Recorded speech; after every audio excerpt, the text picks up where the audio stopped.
All right, hello everyone, and peace of Christ to all of you. Please invite your friends and share the link of the YouTube with whoever you know. Uh, Today we will speak about some information which Muslims usually they don't even or never heard of.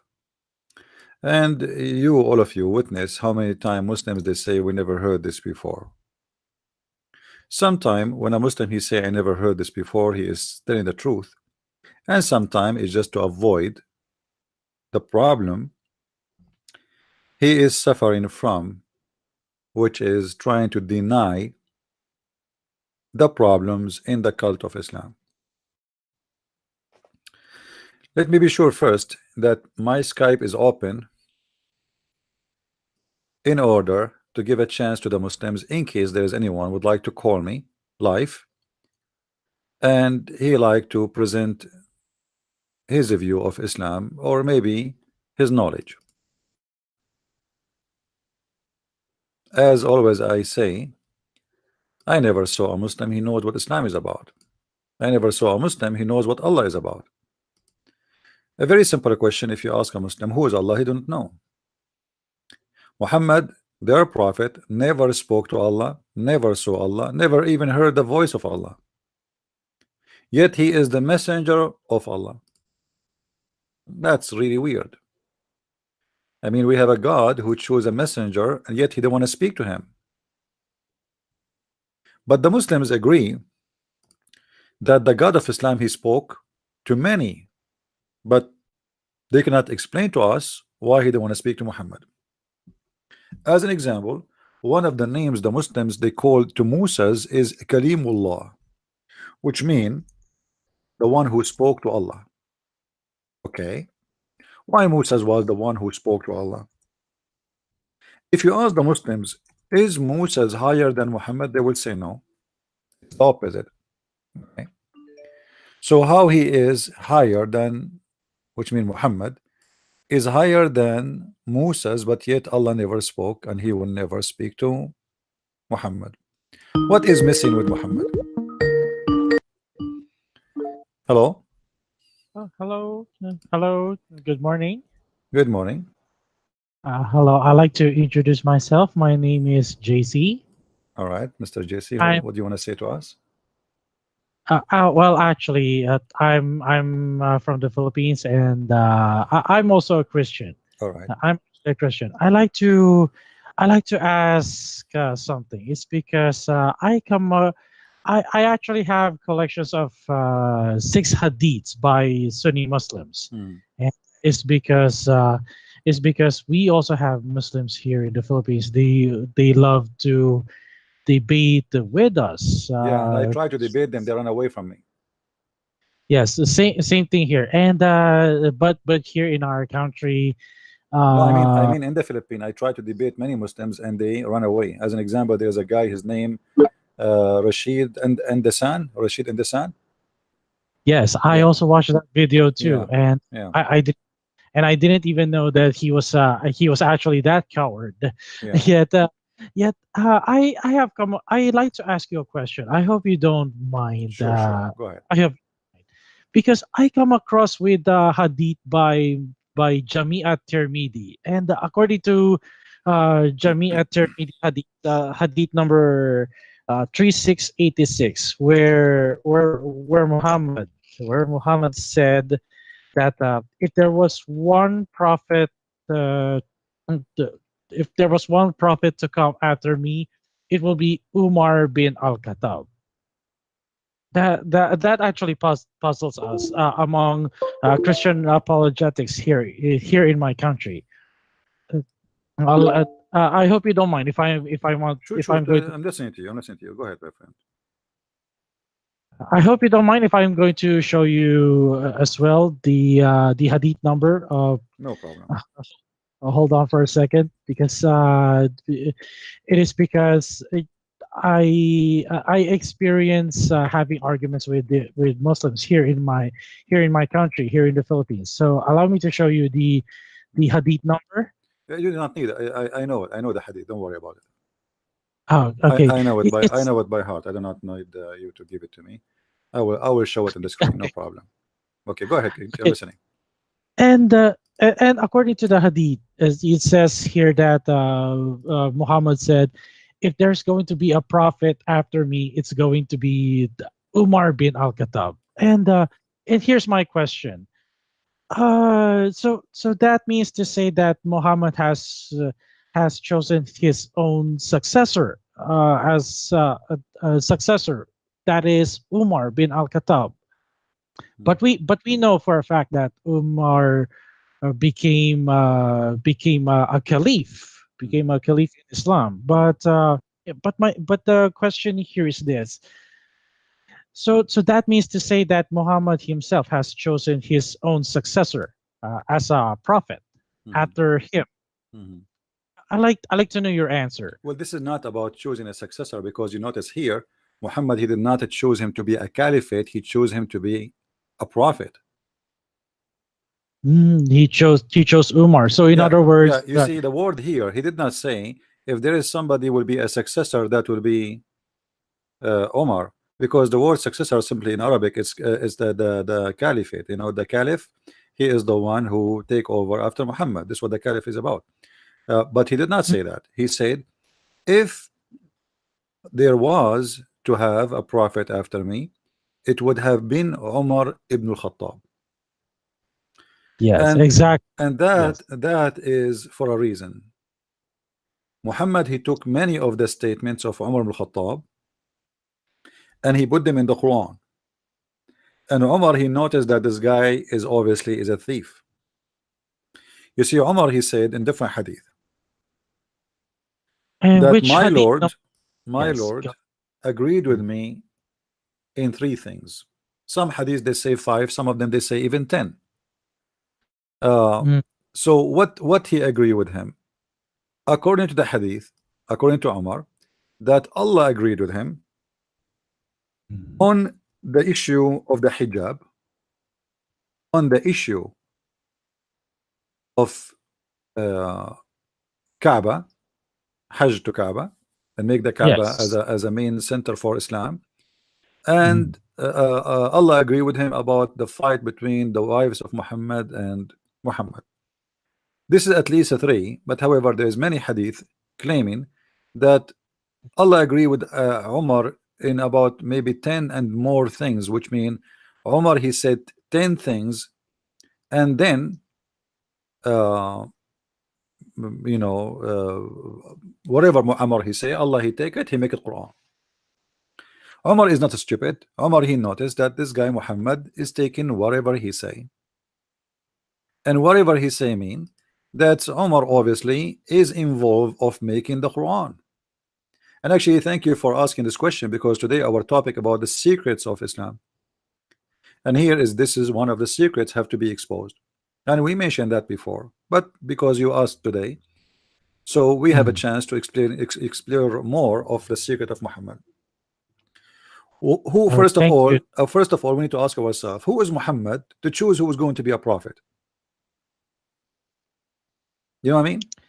I mean, Yes. who gave him the qualification to say, I mean, this is a choice of God, not a choice of a man. You see, Yes, I cannot exactly. say if there's a prophet will be, that will be Sam Shamoun. I mean, people will laugh at me. Who are you and who is Sam Shamoun? God he chose who will be a prophet. It's not a man who choose. He is just himself. He's a prophet. You know, like even in the army, if you have a rank, let us say you are a general, but a general Mm. he cannot make a general. Somebody higher than a general, he can give a rank for someone to be higher than general, but general he cannot make you a general. You know, Yes, I you have understand your law. you have to be somebody from higher rank in order somebody have the authority.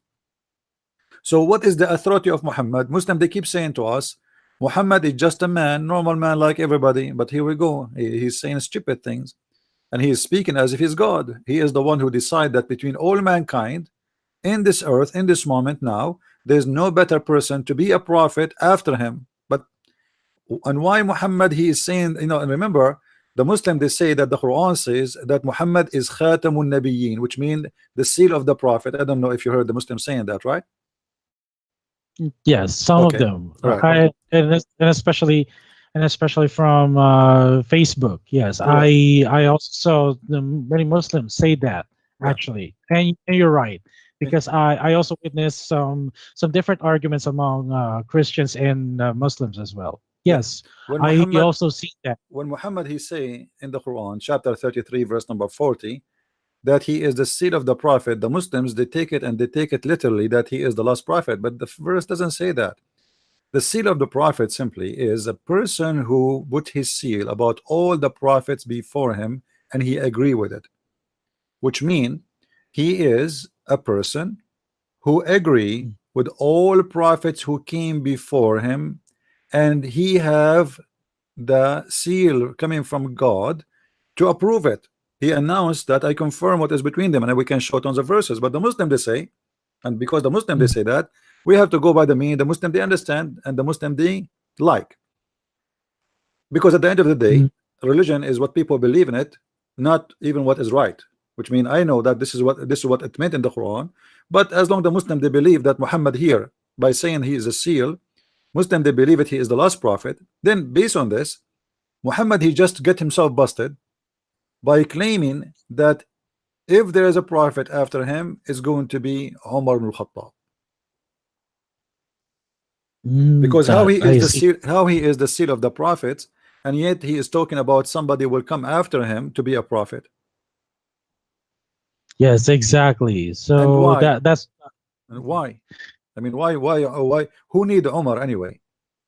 What exactly Umar will do, Muhammad did not do. Why Muhammad is saying Umar will be a prophet? Was Umar really a good guy? Was Umar qualified to be a prophet? Who told him that? Is that something he received from his God? Yes, actually, I actually based from the previous arguments Hmm. I had with other Muslims, and some Muslims here said that Umar had good virtues and something like that, and then You have what? but You have what? the, they said that Umar bin Al Khattab had was very reliable. Some even say that Umar bin Al Khattab was a very close friend of Muhammad, and Okay, some of well, them are. Omar is very authentic for them. Okay, well, Omar he said the Quran is 1,027,000 letter.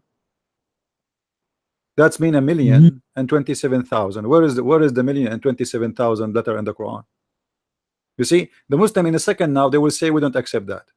They just told you that Omar is very reliable for them, right? Okay. Omar said that the Yes, the Quran is 1,027,000 letters. Okay, where are they? The Quran today is not even 260,000. So more than 70% of the Quran is gone. And this is the statement of Omar. Omar is yes, exactly. very reliable, but look what he said, that Allah is copying Quran from him. You see the hadith in front Yes, of you on the screen? I don't know if you can see it. I haven't seen your screen, but I'm very familiar with that source that is Hmm. from Sahih al Bukhari. Right, I saw that I saw that, and I also noticed that some Quran manuscripts were burned by Umar himself. right. But Yes, I saw that in Sahih al Bukhari. I also completed the collection of the Sunni Muslims hadiths. In fact, because we also have apologetics here against Islam. what happened here, my friend? Muhammad he got busted, and Omar he knew that Muhammad is a scam because Omar, whatever he's saying, Muhammad he take it as it is and he make it Quran. Read with me the hadith. I don't know if you if maybe you should look at it. It says Omar he said that Allah, my Lord, agree with me in three things. My Lord agree with me. Who are you? No wonder he's going to be a prophet. I say to Allah, Apostle, I wish to took the station of Abraham, our praying place. Who is the one who decide that the Kaaba is the center of Islam? It is Allah? No. Is it Muhammad? No. It is the angels? No. It was Umar al-Khattab. So yes, Umar ibn Oh, Khattab is the maker of Islam based on this. The whole Kaaba issue, the whole Kaaba, it was a decision made by Umar, and Allah, he agreed with him. so that is based from Umar's testimony in the Hadith, Yeah, but in reality, it was Umar himself who you know, really. in reality, and in the Hadith, and the Muslims confirm that this was an order and a choice made by Umar, and Muhammad, he took it as it is, and he make what Umar said as a verse coming from God. And look, then he continues saying, so the divine inspiration came, and then he continues saying, and take you people a station of Abraham as a place of a prayer, exactly as Umar he said. And then continue chapter 2 105 102 125. And then secondly, and as I record the verses of varying women, so women, they were hijab because of Umar.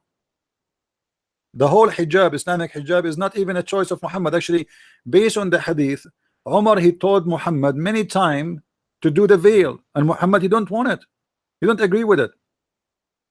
And then Allah Yes. supposedly, Muhammad, he give up, because especially when Umar start making fun of the wives of Muhammad, and they have a fight Mm. about it, and Umar, he told him, order your wives to cover, man. The bad and the good is coming. But we know what happened. Umar, he came and he make fun of the wife of Muhammad. She was doing pupu, and her name is Sauda, and he told her, Arifnaki ya Sauda, we know you, we recognize you, Sauda, we know she's naked, and the filthy man is making fun of her. She's doing her what people do, you know, they go at night, because at that time there is no bathroom, and it's a desert place.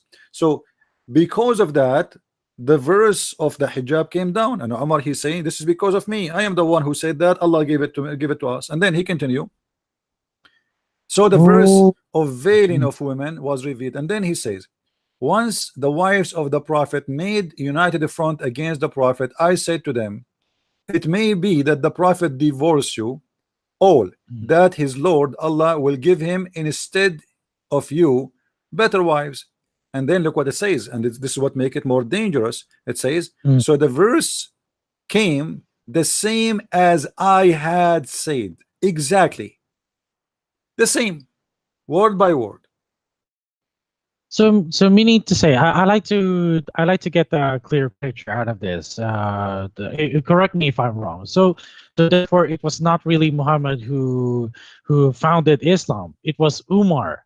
No, So no, it was Umar bin Muhammad, no, Al-Khattab. no, Muhammad, you see, Mm. Muhammad is immature prophet, immature man, and Islam Mm. was immature religion, and still. So in this immature religion, everybody have his finger in it. So Umar, he have some fingers in Islam. Muhammad have some fingers. Waraq ibn Nawfal have some fingers. Aisha, she have some fingers. Khadija, she have some fingers. Everybody Mm. have some fingers there. Everybody.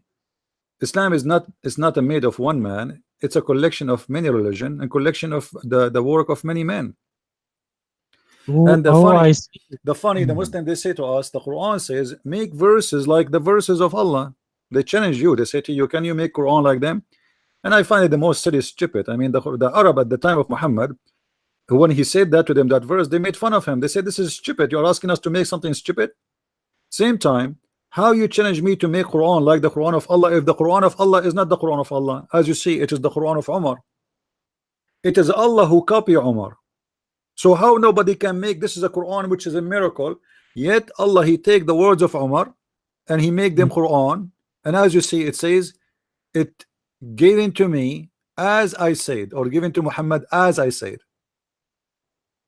You know, I see. So it was Umar. So it was Umar. So Umar also provided some revelations to Muhammad, and then they will just spin. I mean, what I mean spin is they will claim it as a revelation from Allah. but as you see, Umar, he said clearly that Allah, he agreed with me, and he sent the verses as I said, as the same as I said. The verses came the same as I said. He's not saying that Allah, he just agree with me. He is saying that Allah, he sent the verses as I said. I mean, how more clear we need it to be, to get Muhammad busted. Imagine you are claiming to be a prophet, and then the Christian prince, he says potato. Those are a bunch of potatoes, and I will make them tomatoes. Then Allah, that you're the God of this prophet, he take it and he make it a verse in the Quran, and he say Allah he said, but this is not Allah he said. I said that before. Hmm. And I see. as long the Muslims agree and they said to you that Umar al-Khattab is an authentic source for them, then here we go. Umar al-Khattab is saying that Allah he stole Quran from him. So what we will do now?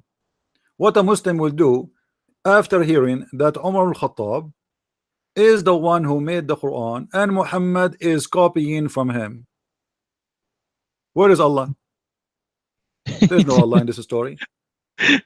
I really laugh. I really laugh at the Muslims' logic, and wow. I mean, I didn't really know. Maybe I should read the hadith over again about from Sahih. Is it from Sahih Al Bukhari? Is if I'm not mistaken, Yeah, is that from? yeah, Sahih Okay. Bukhari, yes.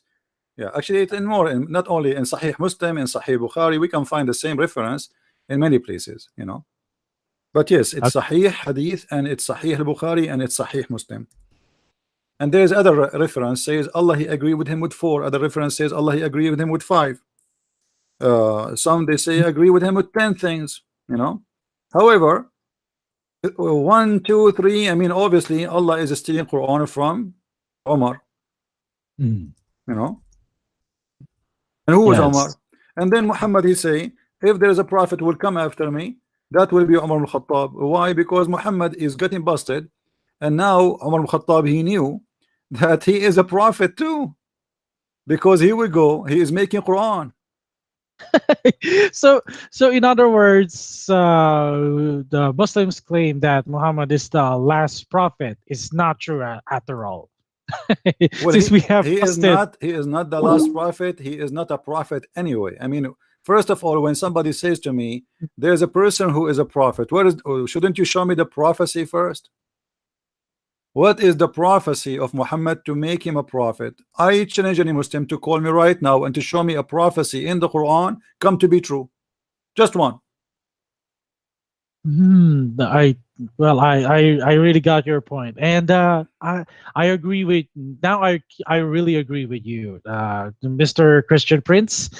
Thank you. I also agree with you. That's also in my mind that Muhammad is not really the last prophet after all. So Muhammad is, because Muhammad said, if there's another prophet to come after me, it's going to be Umar bin Al-Khattab. In a way, Islam is still false. And, that's why Muslims keep on claiming that they keep on claiming that Muhammad is the last prophet. But the truth is, Muhammad is not really the last First prophet of after all, when all. somebody says he is the last prophet, he have to prove first that he's a prophet. There's, Yeah, you but see, there's tons of hadith. There's tons of hadith. Muslim they use it to prove to you that Muhammad prophesied things. As an example, Muhammad he said that the Arab they are going to live in high buildings, but this is stupid because the Arab was living in high building in the time of Yemen, in his time. That's Mhm. not a prophecy. And what about the like they choose one? It looked like Muhammad he said something or predicted something, but there's tons of things Muhammad he said proving him to be a false prophet. According to Muhammad, as an example, the Turk are the enemy of Islam. The Turk are the enemy of Islam. And he said, Mm. leave the Turk alone as long they leave you. And he said that judgment day will not come until you fight the Turk. Mm. So it's a sign of the judgment day. But the Turk already are Muslims. Oh, that You know, I see. as an Yeah. example, Muhammad, he have tons of false prophecy. All of them, they Mm. are funny and very stupid. So what make Muhammad a prophet? Because he said the sun set in a murky water?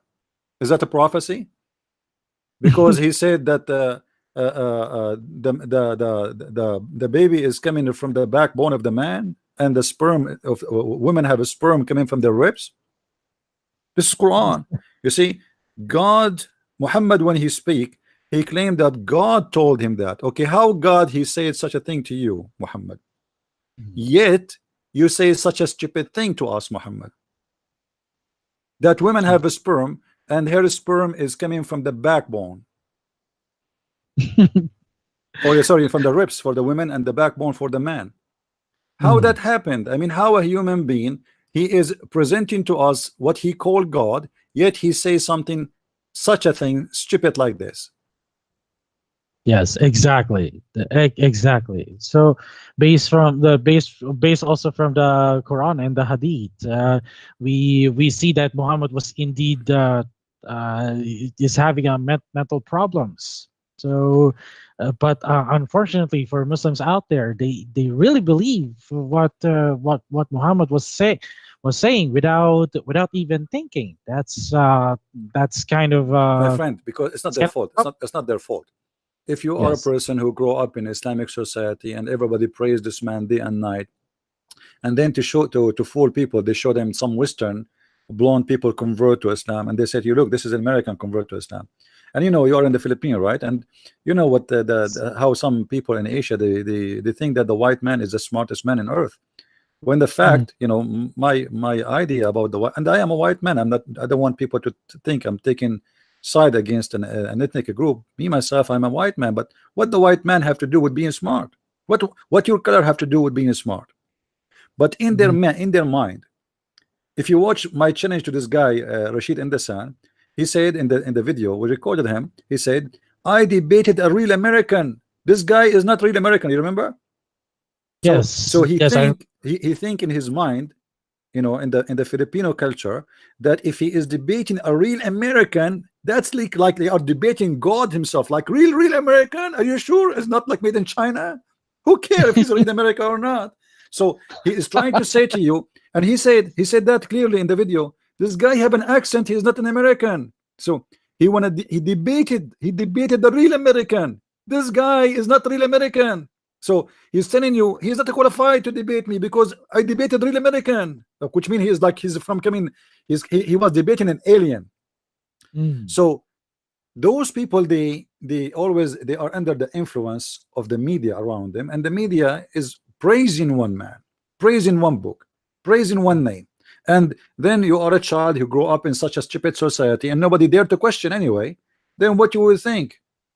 But the second they stop by my bus station, they are in trouble, because all their life they hear amazing things about Muhammad which is not there. I mean, all the yes. things Muslims, they say that Muhammad was amazing. I challenge the Muslim to prove it. As an example, they say he is the most honorable. Well, the Quran says that Muhammad, he went and he flirted with his son wife when she is married. How he is the most honorable? How the Yes. honorable man, he go to a married woman and she is married to who? To his son, and he Yes. flirt with her and later he sleep with her. How honorable man, he killed the husband, he killed the father, he killed the parents of a woman, and he take her and he rape her less than 500 meters away from where he killed her family. Where is the Yeah. honorable man? What is the Yeah. honorable man when he go in front Mm. of a Bedouin man who asked him to sleep with Aisha? Imagine a man, he come to me and he said to me, I want to sleep with your wife. What Muhammad Wow. he said to him? He said to him, but she is the mother of the believers. He speak like a chicken, you know, trying to explain to him that you cannot do that because please, she is my wife and she is my wife, you know. The guy, he said, oh, okay, whatever. You know, his wife. When the guy he left Aisha, she asked Muhammad, who Mm. is this man? I mean, she's saying to him, how he can talk to you like this? You are the prophet of Allah. Why you became a chicken in front of him? Muhammad, he said, هذا أحمق مطاع, which mean he is a fool we have to obey, which mean if he insists to sleep with you, you go. He is a Oh. fool we have to obey. Why he is a fool we have to obey? This guy is coming from a big tribe and he is strong, he have a big army. So what if he said I want to sleep with you and he insists? So he said to her, in between him and her, not in front of the guy, he said to her, هذا أحمق مطاع, he is a fool we have to obey. Wow. Where Wow. is the Big. honor of Muhammad? There is no man have an honor. He will accept anyone to say to him, in front of him, in front of his face, in front of his wife, I want to sleep with your wife, and he said to him, but she is my wife. Yes, exactly. No, There's no honor from there. There's no honor coming from a foolish person, indeed. not only, you know, honor sometime foolish, sometime like, okay, there's a person who is born not smart, still he can be a good person. He never hurt people, he never killed, he never raped, you know what I mean? So you Yes. can be a person who have a very low IQ. It's not your fault because you're born in such a way. That's not a crime. But the crime is to be the most disgusting person yet in your propaganda machine, which is forced by the sword through centuries, and nobody dare to stop this machine, speaking about the man highly in things he never did. The most Mm. honorable about what? When I'm, you know, when Muhammad he married Khadija, a woman she is 25 years older than him, was that honorable, or because of her money? The answer, because of her money. Even the hadith confirm that Muhammad he married Khadija for money. If you remember, there is a hadith where a guy was coming back with Muhammad, coming from an attack, attacking the neighbors to steal their women and their children. And the guy, his name is Jabir. And Muhammad, he noticed that Jabir is in a rush to go back home. So he said to Mm. him, uh, why you are in a rush? What happened? The guy, he said to him, well, I am newly married and I miss my wife. Muhammad, he said to him, did you marry a young virgin, or you married from a woman she is divorced or widow? Mm. The guy, he said to him, from a widow, not a virgin. Muhammad, he said, why you don't marry a young girl so you might play with her and she play with you? Just like he married Aisha. Right. That But here, reminds no, me. but here the important, my friend, is this is telling us what Muhammad he like. So now how a Muslim can explain to me the marriage of Muhammad and Khadija? If Muhammad Mhm. advising a Muslim man, questioning him when he told him that he did not marry a virgin, why Muhammad did marry Khadija if he is the kind who like to marry young girls? He said to him, look what he said, why don't you marry a young girl so you might play with her, a girl to play with her? Yeah, Muhammad, he liked to have a girl, she is very young, so he can play with her. He is immature man. He's a Yes. pedophile, to make it simple. You know, they call them pedophile. They have fantasy with the children's.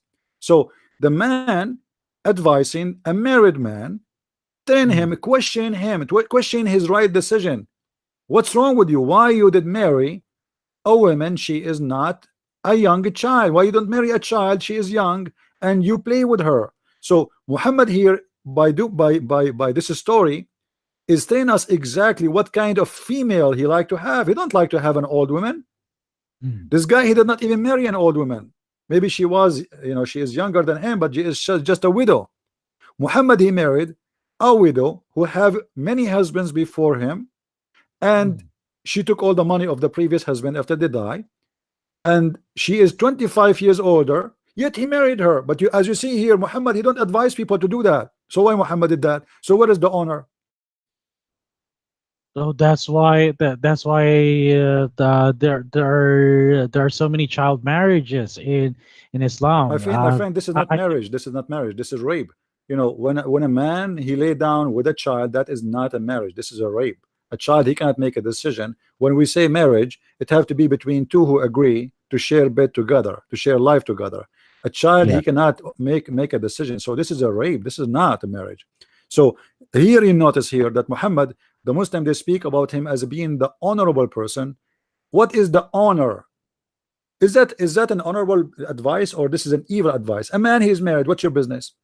Imagine now you call me and I say, hey Jesse, where you been? I said, oh, I get married.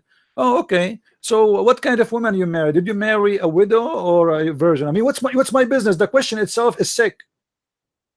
The question itself is sick. Why? Because I'm asking you about what exactly?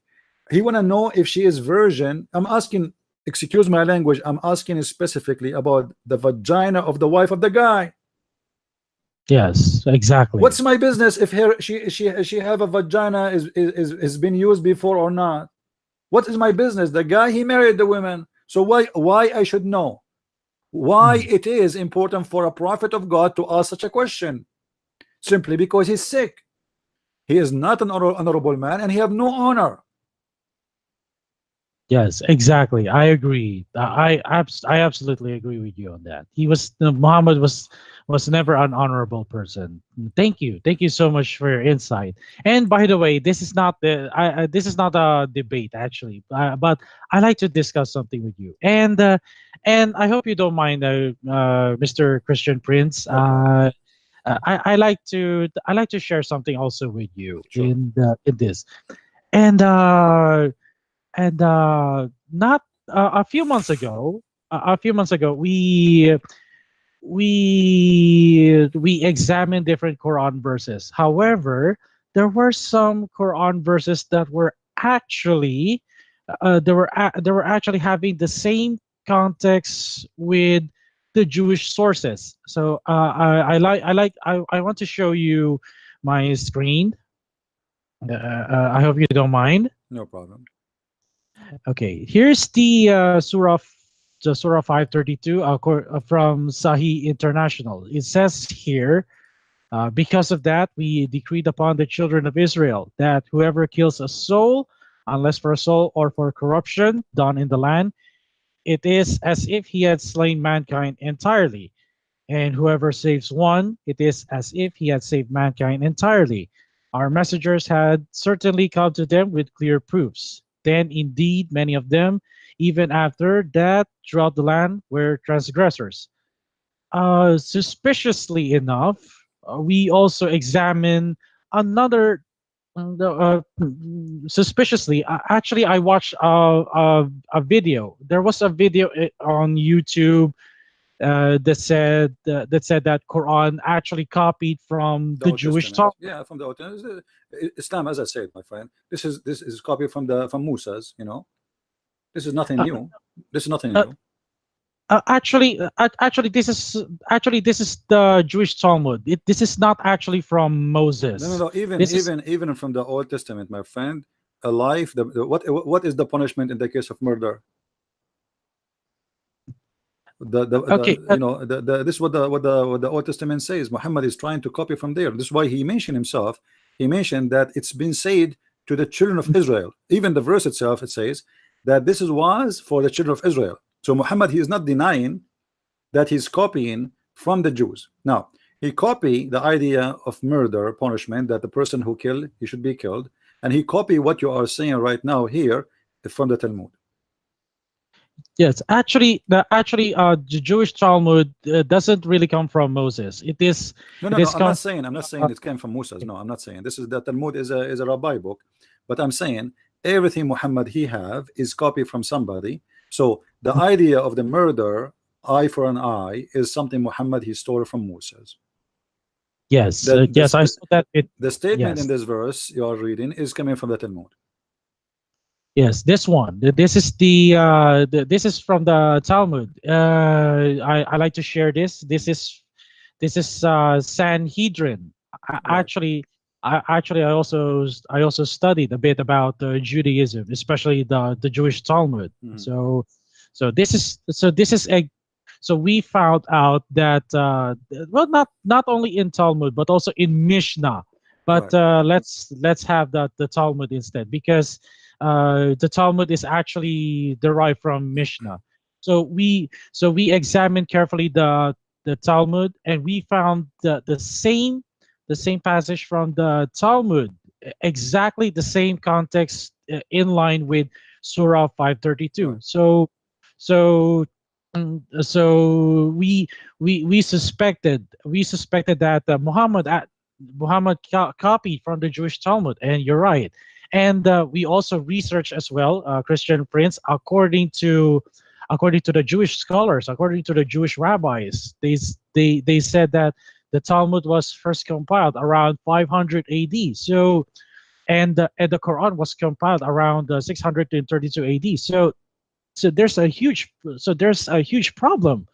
It will take more than 100 years to have this written down in the Quran. Yet the Jewish Talmud, this passage is already written uh, by uh, the- by the rabbis during their exile in Babylon after the destruction of the second temple. Hmm. Well, everything, like you can, the more you read in the Talmud, I advise you to read the whole Talmud. You will find more and more things Muhammad is copying from there. Actually, Muhammad is the fruit of the rabbis, and the idea of the rabbis and the fiction of the rabbis in the Talmud. Tens of things Muhammad he copied from the legions of the rabbi. As an example, there is many rabbis who teach a lot of fiction stories about Sulaiman. As an example, the magic of Sulaiman, the ring of Sulaiman, Sulaiman controlling shaitan or controlling Satan, controlling genie, etc. All those ideas, Muhammad he did not bring them from his pocket. This is something was practiced as kind of legend, but many Jews believe in it uh, in certain time, and Muhammad he took it from them and he put it in his Quran and make it as coming from his God. And as I said, Yes. this is not only something he did with the Jews. As an example, the Christians, the story of the seven sleepers. The seven sleepers is a story written by a Christian bishop from Syria. His name is Mm, Yaqub, and he wrote a story about seven youth who they've been discriminated, chased, and then they've been protected by God, and God made them sleep for a couple of hundred of years. And then when mm. they wake up, they found that Christianity became victorious, and there's no more discrimination for them. But this is a fiction story. Muhammad he took it and he make it as it's coming true story about really a group of Christians who they've been victorious by God, and he made the story as a story coming from Allah. Allah told him, but this is fiction story. All the Christians know. So Muhammad is a thief of ideas and thieves of belief.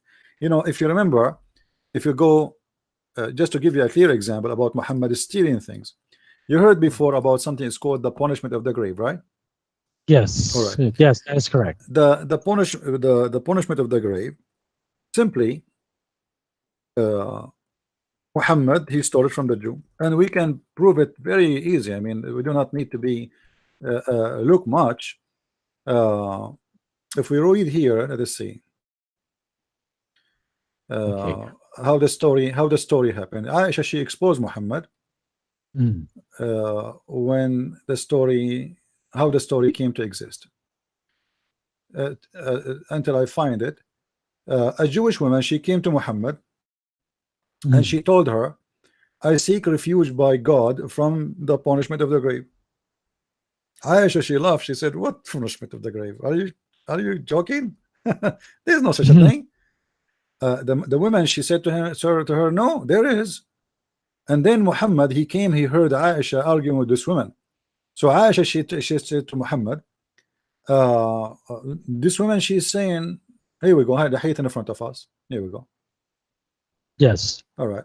A Jewish woman entered into me, Aisha is talking, and said, the torment of the grave, the torment of the grave is because of urine. I mean, look how funny. I mean, the idea, the urine will make you go and have been tortured by God. So what the Jews been learning or teaching their kids, that if you have urine in your foot, you will be tortured in the grave. But this is just to scare the kids so they can be Mm, clean. They will not piss in their foot. So yes. and she's this woman, obviously she believed in it. She said that to Aisha. Aisha she Mm, said to her, you are lying. She said, no, it's true.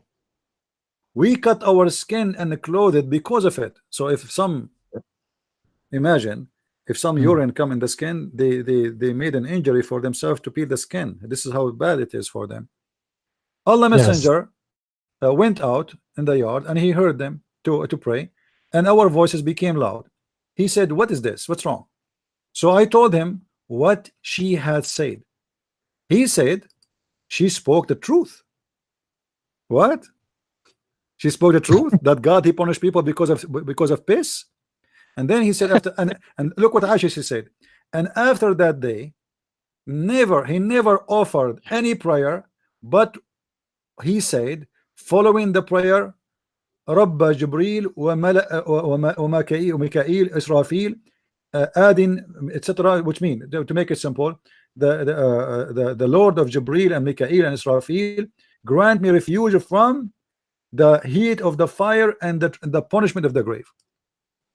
So What happened after this conversation? Muhammad, he never pray without mentioning the torment of the grave. Okay, how come Muhammad never mentioned it before? I see. Perhaps. And the proof Muhammad he never mentioned it because if Muhammad mentioned it before Aisha, she will not ask him about if this is true or not, right? Yes, So she never exactly. heard this before, and then since this happened, Muhammad he never offer a prayer without saying I seek refuge from Allah from the punch of the grave. Every prayer since that time. So before that time, Muhammad he never mentioned the punishment of the grave till a Jewish woman she mentioned that, and after that Muhammad he liked the idea and he started promoting his horror movie that there's God who is going to punish you in the grave because of urine. Oh, so uh, so that's why Islam has roots on paganism. I see. Well, Makes sense. it's you Yeah. see here the a clear proof that Muhammad is a thief. He don't have a belief of his own. He is collecting from people around him, and the Jews are next door. Yes, You know, exactly. Yes, and also based from the base from if my hypothesis will be correct, if my hypothesis is correct, I suspect that not only after the second exile of the Jews in Babylon, they started to scatter everywhere, including in Arabia or somewhere near where they can be next door to Muhammad, like you said well, earlier. the Jews they run away for their life because you see during the history with the Roman, the Jews they made a wrong decision. The Roman was for them always an occupation, even though they are there for hundreds of years. And when the Persian they came, the Jews they took the side of the Persian against the Roman. So when the Roman became victorious, each time the Roman they punished the Jews severely for taking side with the Persian. It's like now, we have Taliban fighting USA, and then you decide to take the side of Taliban. So imagine what would happen when the American army go there and you find you in their side. They would treat you the same as the enemy and even more. So Mm. the Jews in that time they took the side of the enemy of the Roman. And this is why you will find the Jews until now exist in locations where Roman they are not in control. Arabia, Mecca is a desert. The Roman did not go there, because it's a desert. There's Mm. nothing there to go anyway. But Yes. they seek the Roman they seek big kingdoms for a reason, wealth and gold and food and etc. But Saudi Arabia is a dead desert. It's a sand. Why you want to go there? So Saudi Arabia it was a refuge for the Jews. That's why there's a lot of Jews there. Not because they Yes. like it as a desert, but because the Roman they are not interested to go there. They did Mm. not go to Egypt. They go you'll find a big number of Jews until now still exist in Iran. Yes, exactly. Yes, exactly. And speaking of Iran, I made a very good question to our Muslims here in the Philippines. I asked them, hey, according to your hadith from Sahih Muslim, it says Muslims must kill the Jews during the time of before the day of resurrection. How come my question is this? How come the government of Iran, which is supposedly an entirely Islamic country, why didn't they raid the Jewish synagogues in Iran? Because based on my research, the Jews established so many synagogues in Iran, and they couldn't answer. They couldn't answer me. Well, first of all, the Jews in Iran are necessity for the economy. The Iran, you see the Shia, they are very smart people, not like the Sunni. Mm. Since the West started sanctions on Iran long time ago after the revolution, the only way and the only reason not to have extreme sanctions on them it was the Jews who live there. So the Jews was like the breathing tube for the Iranian government to move money around. Because you are a Mm, Jew, you are not considered as an, like a member of the Islamic government, and you have a freedom, you have money in the bank, and you can move your money around, and still America will not take you to court, and they will not confiscate your money. So the Jews was a necessity to be kind of there's a protection for them. And until now, the Jews are very important figures in Iran because of economy and economy only. However, uh, mm, the Jews number in Iran shrink big deal. Still there is some, but it's not the same as before. The Iranian government, they try their best actually to keep as many Jews as they can, so they make it difficult for the Jews to get out of the country. But in the last, especially in the last 2 years after Obama, he made left the sanctions, the Iranian government relieved, and they felt that they do not need really Jews as before, because now the sanctions is gone, and we have an agreement, and here we go, we are open to the world again. So a lot of Jews, they fled out of Iran, taking that chance and opportunity to flee from the country. So now Iran is in trouble again, and that's why the currency, the economy of Iran is really in a very bad shape. Especially next month, the sanctions of America is going to go back in action, and Iran will suffer badly. And actually, I will not be surprised mm. if millions of Iranians start striking in the street against the government very soon. However, it's not really about they are being nice to the Jews. It's always a business on A money. business. Yes, you see, Mm. when we mentioned that Omar, he told Muhammad uh, to take the Kaaba as a place of worship, right? Yes. But yeah, but but the story behind this, it was when Muhammad, he killed all the Jews and he kicked them out. Business was dying. There's no more Mm. money. So the Kaaba story was a necessity for business, was not because the Kaaba is important for the God of Islam, because he's not exist. Omar, he thought about it as a solution for Mm. for business. If we make the Kaaba business run again, we force everybody to do Hajj, and that will make a lot of money come to us again, and the business will be flourishing again. So Oh, that makes sense. yeah, That's why Umar said that people had to perform zakat or alms giving. That makes sense. no, no, it's not It about makes sense. it's not about zakat. The business, the Hajj itself is a business. The Hajj Mm. itself in Arabian Peninsula, there was 26 Kaaba. 26 Kaaba simply is like a mall. The mall, you have a mall, right? A mall where people Yeah. buy and sell. This is what the Kaaba is about. The Kaaba is a place where there's a church, there's a store next to it, and there's a guy who sells falafel next to it, and there's it's a business place. Mm. And one of the businesses is religion. All right. Mm. So there was Mm. 26 mall, 26 Kaaba in the Arabian Peninsula. And then Muhammad, he have a choice to make the Kaaba again a place of business in order to solve a problem, which is being losing business. For he killed the Jews and the Christians, and they run away. Either they run away or they get killed. Mm. So Muhammad Okay. now, he have no choice. And by the way, even the one we call them Christians there, the Christian was there. They were not really Christian. They were Nasara, which means they are Jews too, because the Nasara are a group of Christian cult who they were Jews. Those are I not see. really, they are not really Christians. They are Jews who they have their own idea of Christianity, and they are called Nasara because simply they have a very poor understanding of the Bible. So Mm.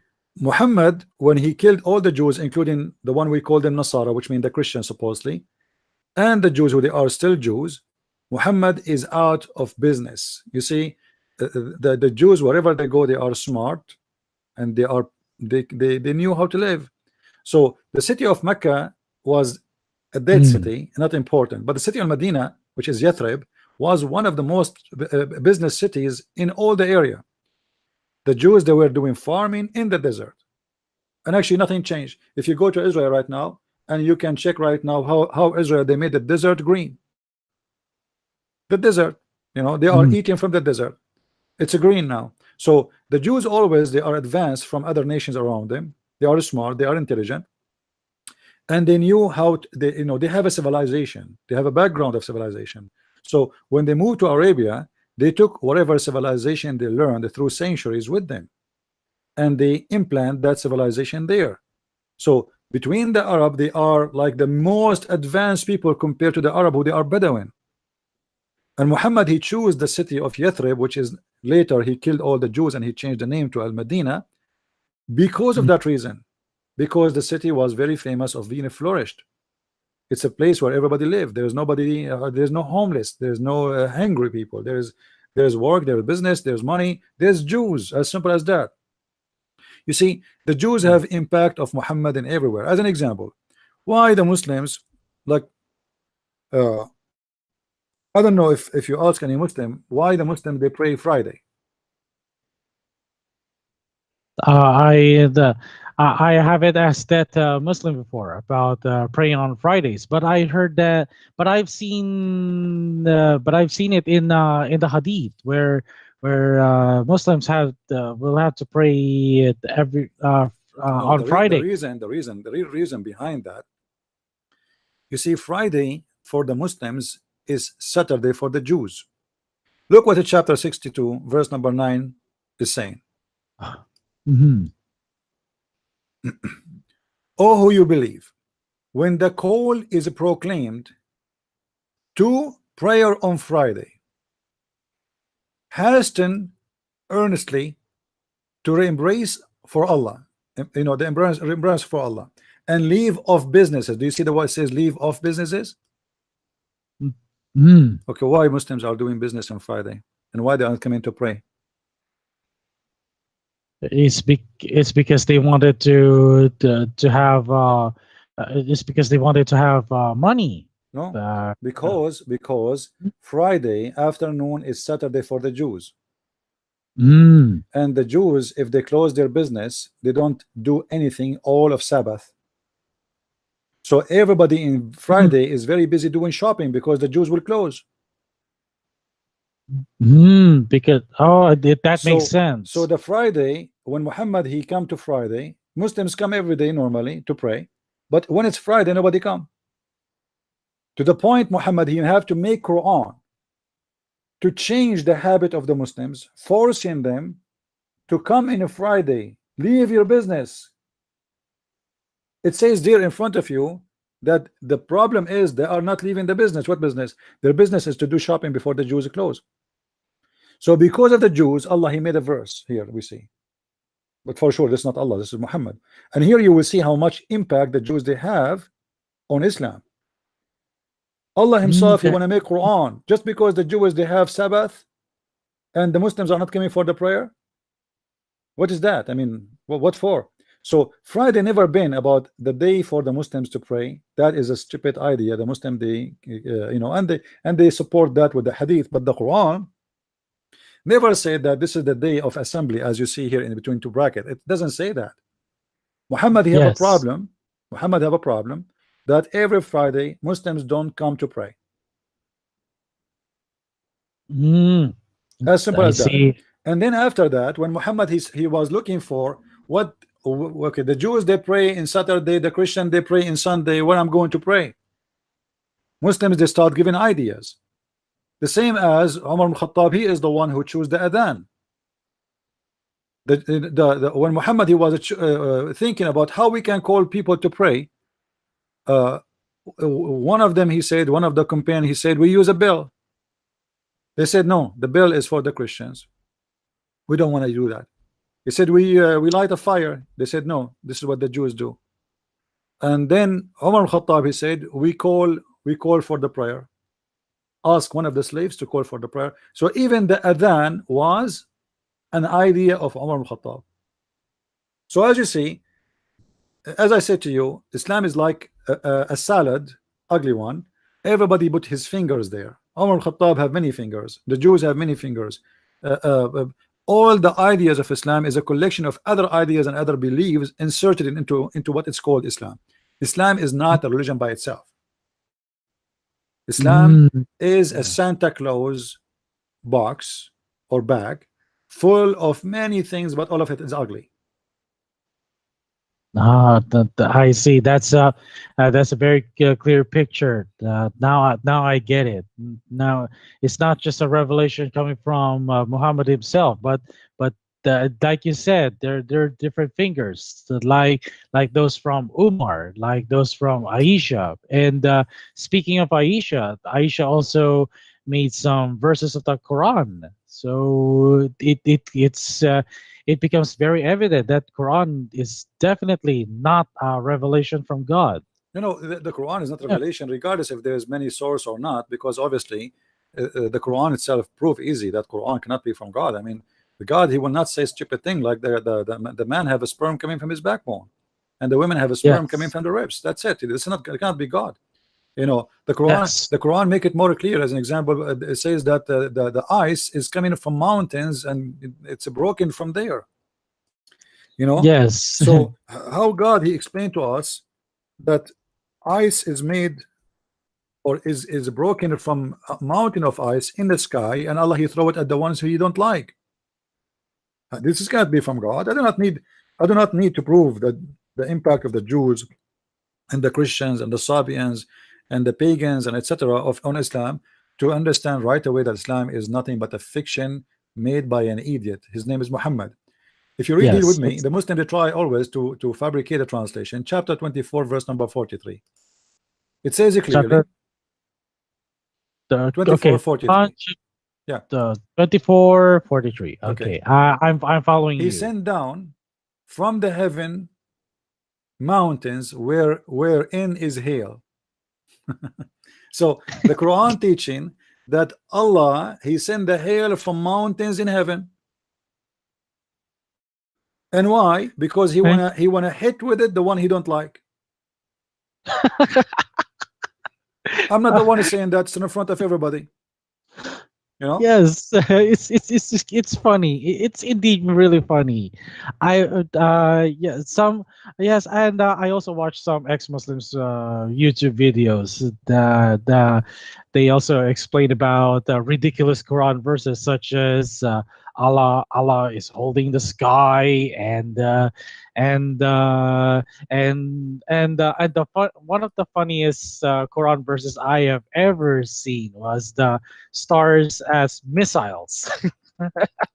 Yeah, the Muslims they speak about science in the Quran, and I don't know Yes. if you get my book Quran and Science. Actually, both books, Discipline of Allah and Quran and Science, both of them they speak about that. But one of the funny things about the Quran, the Muslims, they speak about science in the Quran when the Quran is teaching very stupid things. As an example, chapter 22, verse number 65. Look what the Quran says. Chapter 22, verse number 65. okay, Quran 22:65. Okay. Okay. Hasn't thou not seen how Allah had made all that in earth supervent into you, and the ship runs into the sea by his command? So the ship is a miracle of Allah, and he hold back the Mm. heaven from filling in earth.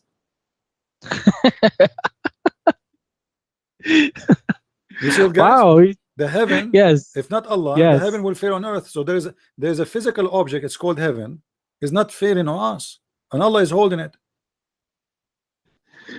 So meaning to say, Allah has a body after all, and he has a hand. He holds the sky. Even the Quran claim that who is the one, why the birds are not falling down in the ground? Do you know why? No, you tell me. Well, according to the Quran, the bird don't fall down because Allah he hold them from falling down in the sky. Oh, okay. Chapter 16, verse number 79. Okay, 16, Quran. 79. Okay, Quran 16:79. Okay, I'm following. Have they not seen the birds obedient in the mid-air? None hold them save Allah. Hold them from what? In Arabic it says to fall down. So Allah is holding them. How they are holding in the sky? Explain to me. You cannot explain. It's Allah is holding them. All right. Here with do you not look at the birds held poised in the midst of the air of the sky? Nothing hold them up but the power of Allah. Oh, wow. The God of Muhammad, he never heard of something called wings, and he never heard of something called air. And okay, now Muslims, Muhammad, who is the one who's holding F-16? Is that the power of Allah? Who is the one who's holding the satellites? It's not in the middle of the air, it's in the middle of the space. I mean, this is stupid. So you know, I do not need to be a genius to discover that Islam is stupid. You know, but you know, wherever you go, you will find something very wrong with this cult. Okay, I'm forgive me if I type it here, but I like to make sure I'm going to save these verses because I like to write something that I can really share with my fellow Christian apologists against Islam. Because did I meet you when I went to the Philippines, or we did not meet? Did we meet in person? No, okay. no, this is my first time. So having you did not attend any of my seminars in the Philippines? No, not yet. I haven't. All right. You live in Manila or in different territory? Yes, I'm in a different territory. All yes, right. Okay. Exactly. Well, maybe in the future, if I go, maybe you can join us and you can be with us in the seminar. Yeah, yes, sure, I will, and I will also bring my fellow apologist of mine. He wanted to defend his Christian faith against Islam, and I like to go back a little bit before we can end this chat. Okay, let's go back to how Muhammad actually copied from the Jewish Talmud. When we provided the sufficient evidence that that the context of the Talmud is the same as the Quran verse, and what happened there was Muslims suddenly reacted too quickly, saying that they keep on saying, uh, oh, it's not a. They keep on making excuses like, oh, it's Quran is not Quran is not copying, it's original, it's all original. Yet we asked them, and yet we challenged them, like for example, prove to us that Quran is indeed original. Prove to us that Quran was written before Jewish Talmud was compiled. Yet not one of them, not one single Muslim has ever provided proof that the Quran was already original and first written than the Jewish Talmud.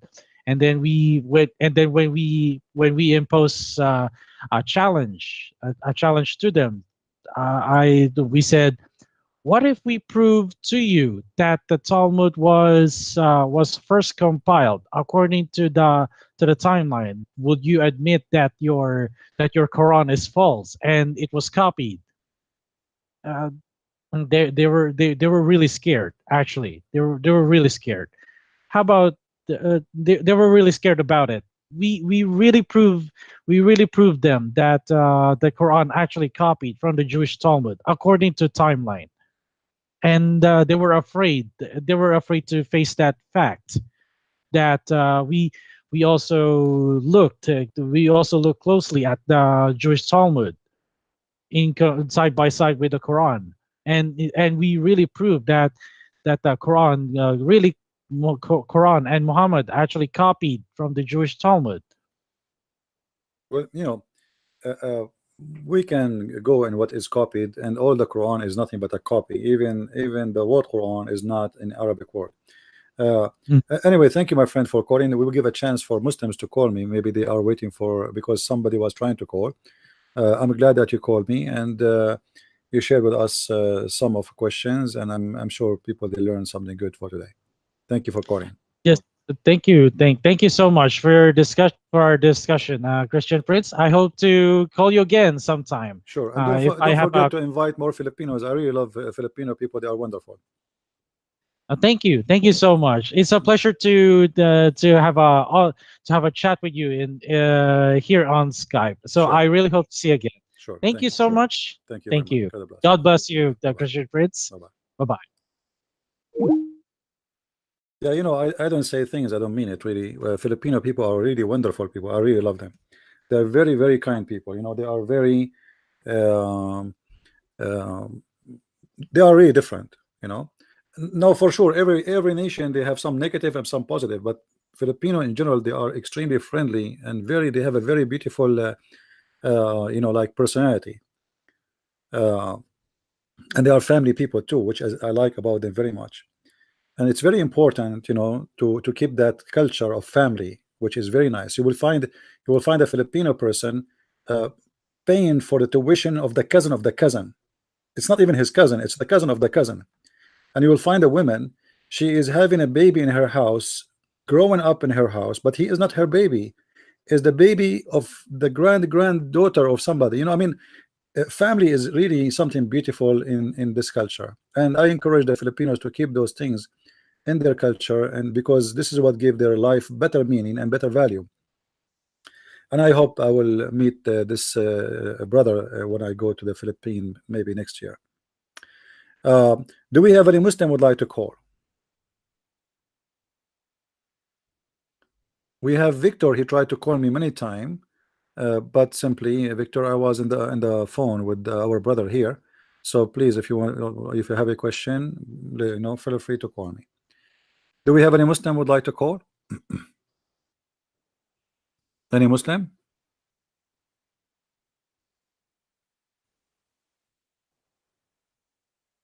Somebody's asking me, is Jesus God or Son of God? You see, sometimes I like, with my respect to the one who's asking the question, sometimes I feel like I'm talking to someone he's not mature, because when we say Son of God does not mean that God have sons and have children. We don't believe that God he get pregnant and he deliver a son. So obviously you are confused because of the word itself as a son of God. All what we as a Christian believe that God is almighty, and the second you say he's almighty, it's mean he is capable of being whatever he wish. If you ask a Muslim the idea, can God appear as a bird, they will say no. Okay, the second you say no, that's mean he is not God. Why you call him almighty? If you go in the Quran, you will see the Muslims Quran, which is supposedly Allah speaking, destroying the idea of Allah being God. Why? Look what the Quran said.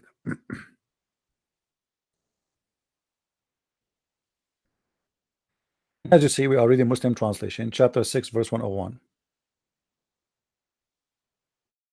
To him is due the primal origin of the heaven and the earth. How can he have a son when he has no consort? So why Allah he cannot have a son? Look, the one who used the word can and how can is the Muslims, not me. This is a translation. How can he? So what is the question? When I say how can he, I'm questioning the ability. When I say to you, if somebody asks me, Christian Prince, do you have children? I will say, well, how I can have a children if I don't have a woman, to make it simple, regardless if it's by marriage or out of marriage. In order for me to have a son, I have to have a wife, a woman. Generally speaking, the Quran here use the word sahiba, girlfriend.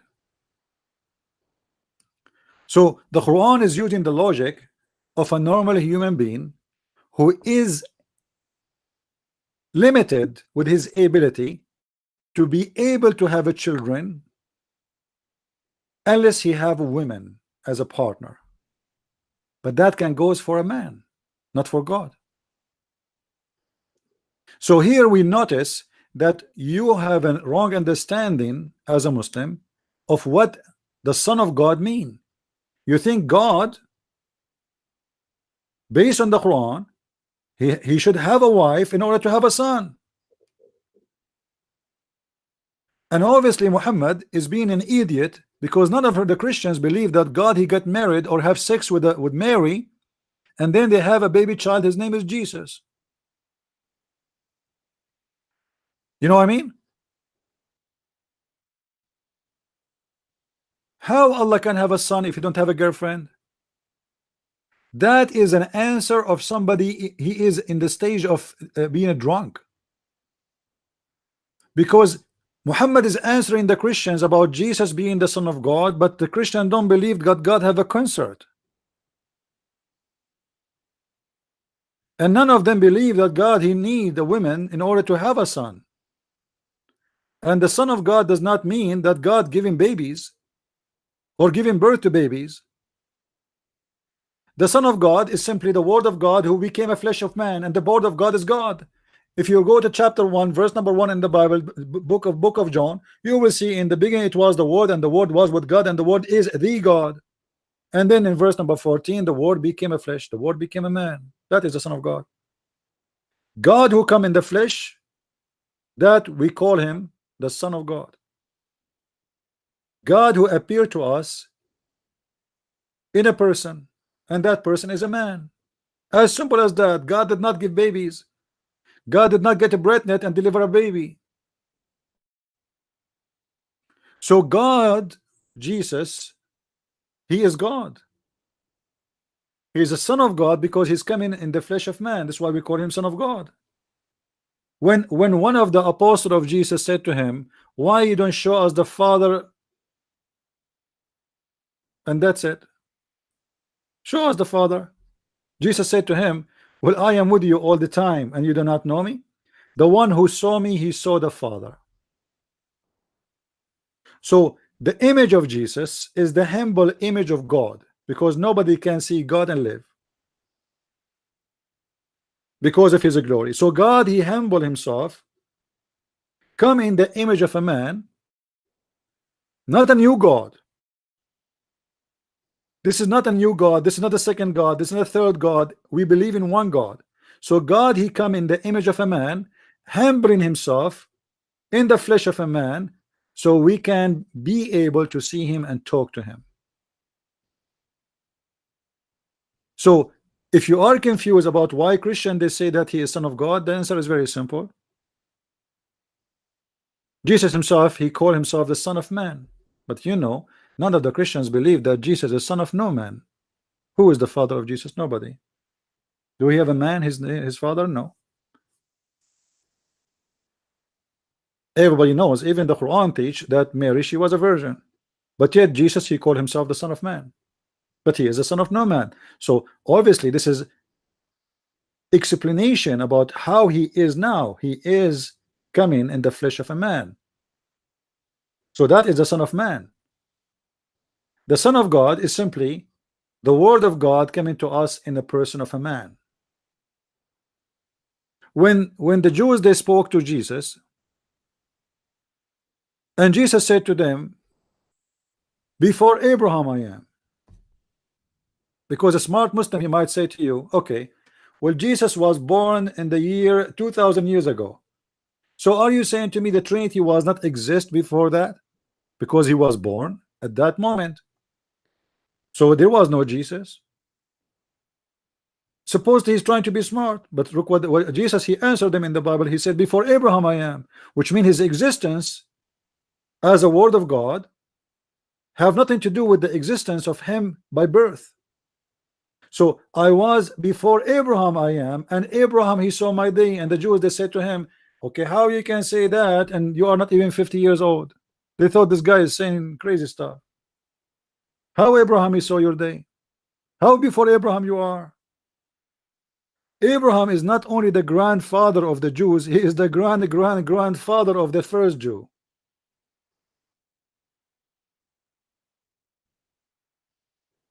We are talking about generation and generation and generation. How Jesus say that?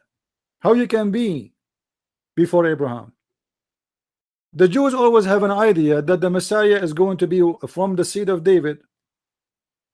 In the Bible, they will say to you that Jesus is the son of Mary, the son of Joseph, the son of David, but this is by birth. But Jesus is not the son of David and have nothing to do with David. And the answer was given by Jesus himself. Jesus said to the Jews, what do you say of the Messiah? They said he is the son of David. Jesus said, if he is the son of David, then how the Christ, what do you say of the Christ? They said he's son of David. Well, if he is the son of David, Jesus said, how David then call him my Lord? Explain to me how you say he is the son of David, but yet David called him my God. So the existence of the Messiah have nothing to do with his birth. David worshiped him before his birth and called him Lord.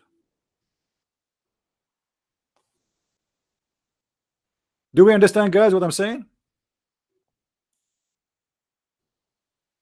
If David called the Messiah my Lord, but yet the Messiah is not born, the only way to do that is the Messiah is already exist. How he was exist? He's God. He's the Alpha, he's the Omega. He is the beginning, he's the end. And the beginning of what? The beginning of mankind and the end of mankind, because he have no beginning, he have no end himself. He don't belong to time, and he is not under the command of time. He is above all the physics. This is why he can do what nobody can do. So don't be confused like Muhammad and the Muslims, who have a very stupid idea of Christianity, to the point they think that God he have a son, that's mean God he have sex with a woman, her name is Mary. Actually the Quran make it more stupid when Muhammad he come with this verse in chapter 69.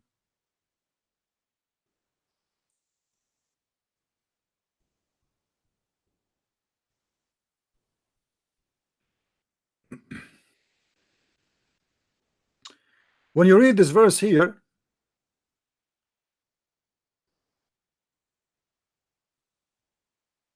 chapter 21 first, sorry, chapter 21 verse number 17, Allah in the Quran he said, if you want to take a woman, here the word is lahwan. لو أردنا أن نتخذ لهوا. Lahwan in the Arabic language have many meaning, and what is meant here is fun, specifically fun, but that mean women. The Arab they used to call women fun as a sign of disrespect somehow, like because they are just for fun, you know. So if we want to take a fun, we will take it from our kind. But look at this stupid statement. Allah want to take a woman for fun, and if you want to take it, he will take it from his kind. How you can take a woman from your kind if you are unique? The Muslims they say to us that they have a God who is unique in everything and nobody like him, nobody like Allah. But that cannot be true. If Allah in the Quran says, let me show you the interpretation for the verse, so the Muslim they will not say I'm making things up. You know them, they make a drama even in a comedy movie as usual. This is an Islamic official government website of the Kingdom of Jordan.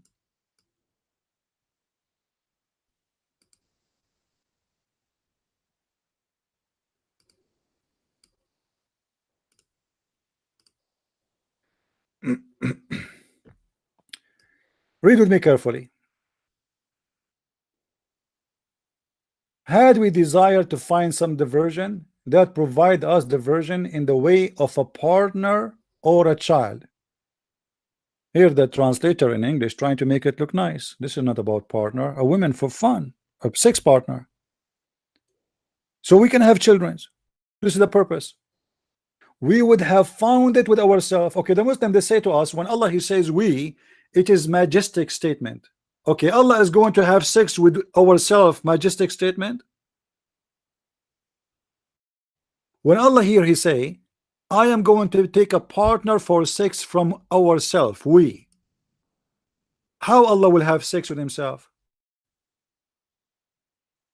Any Muslim can tell me? Allah will take a partner so he can have a child. Who is that partner? Which Allah himself, he call him ourself.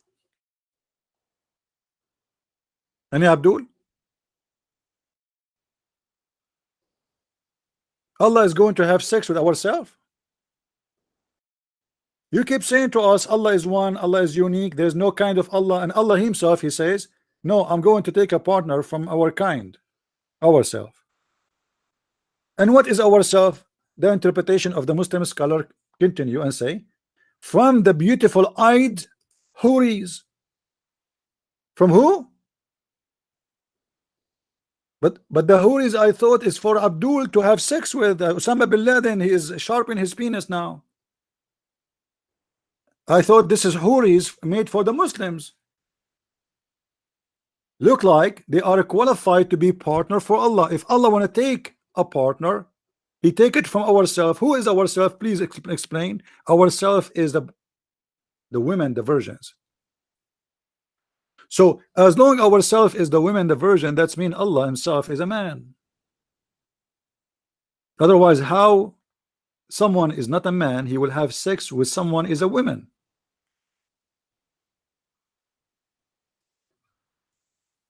You know what I mean?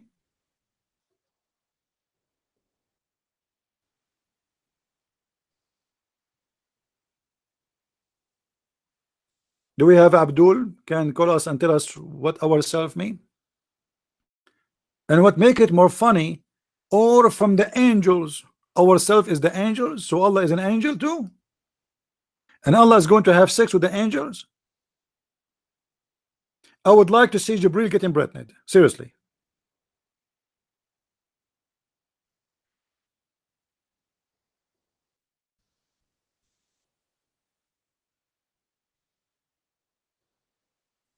Any Abdul?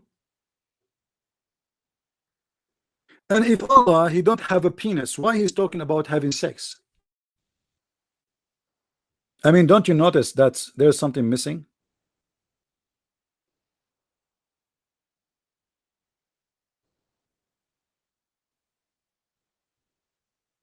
If Allah don't have a penis, how he is talking about having a partner which is a woman?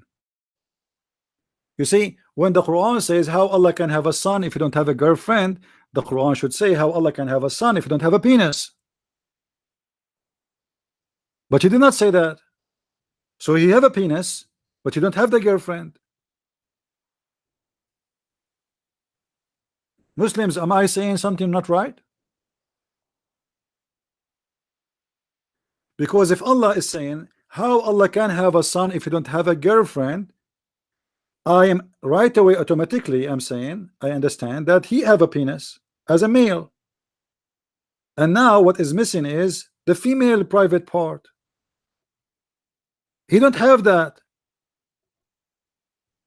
So what is confirmed by this verse, that Allah is not a transgender, he don't have a vagina and a penis at the same time, and he have a penis, but he need a partner, a female partner.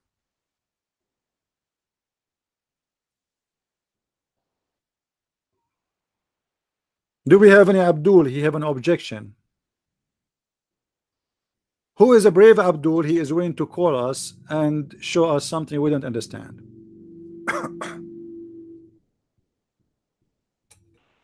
You know, and the idea of Allah is one God, which the Muslim give you a headache with it. You see, the Muslim, when you ask a Muslim, what do you believe in? They say to you, we believe in Tawheed. You believe in what? Tawheed. Okay, this is Tawheed. But Tawheed does not mean one God. Tawheed mean unifying gods. This is what Tawheed mean.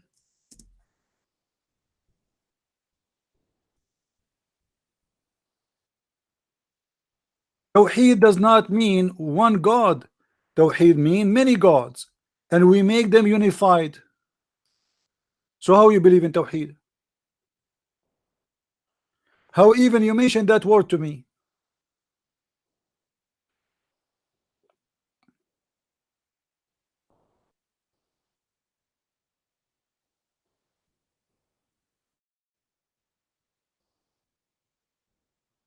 Secondly,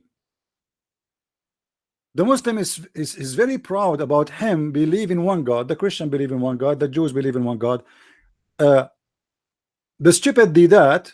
He was debating a Christian minister, and he said to him, not a single Jew believe that God have a son. Anyone saw that debate, guys? Anyone have that part video so we can play it and we can laugh? This is the best debater for the Muslims, supposedly. Sadly, I did not debate him to make him shish kebab. When did that he said, not a single Jew believe that God have a son, debating a Christian to prove him wrong about believing the Trinity. He just got Islam busted. Anyone knows why? Because obviously the stupid did that he forgot that the Quran confirmed that the Jews believe that God has a son. And this is confirmed in the Quran. So the stupid, when he said not a single Jew believe that God have a son, he just confirmed to us that the Quran is a fabrication.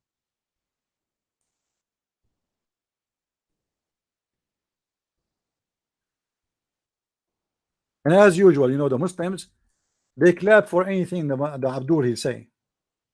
Zakir Naik, he says something, Abdul, hey, but Zakir Naik is saying stupid things, will destroy Islam. It doesn't matter. They think he is the best. وقالت اليهود عزير ابن الله وقالت النصارى المسيح ابن الله. And yet the stupid idiot did that. He said not a single Jew believe God have a son. Chapter 9 verse number 30. Not a single Jew believe that God have a son.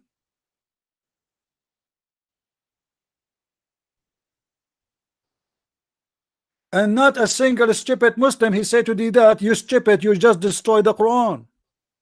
Not Christianity.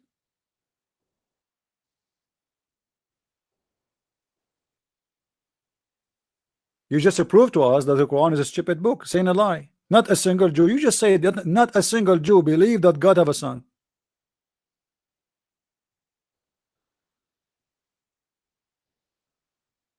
And where is this guy Uzair in the Bible, by the way, Muslims? Anybody can show me where the Jews believe in a guy, his name is Uzair, he is the son of Allah? Who is Uzair? Let us flip the Old Testament together and find this guy Uzair. Can you find him for me?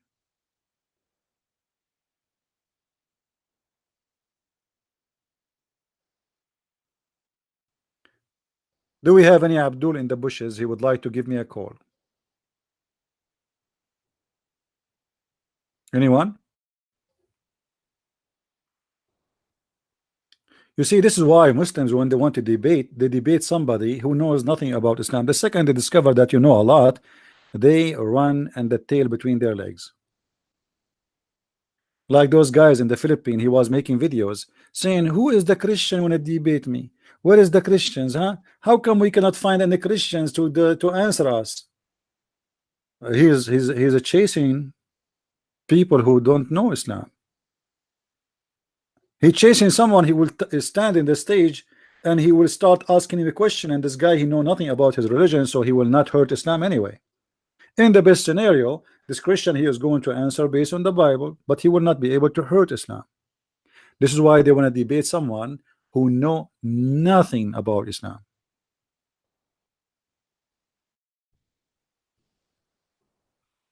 Yeah, the judge is being confirmed, and now the stupid liberals, they will make a lot of a drama. Good for us. They are against him because he is against abortion, against all the stupidity they believe in. Anyway, do we have any Abdul would like to call me?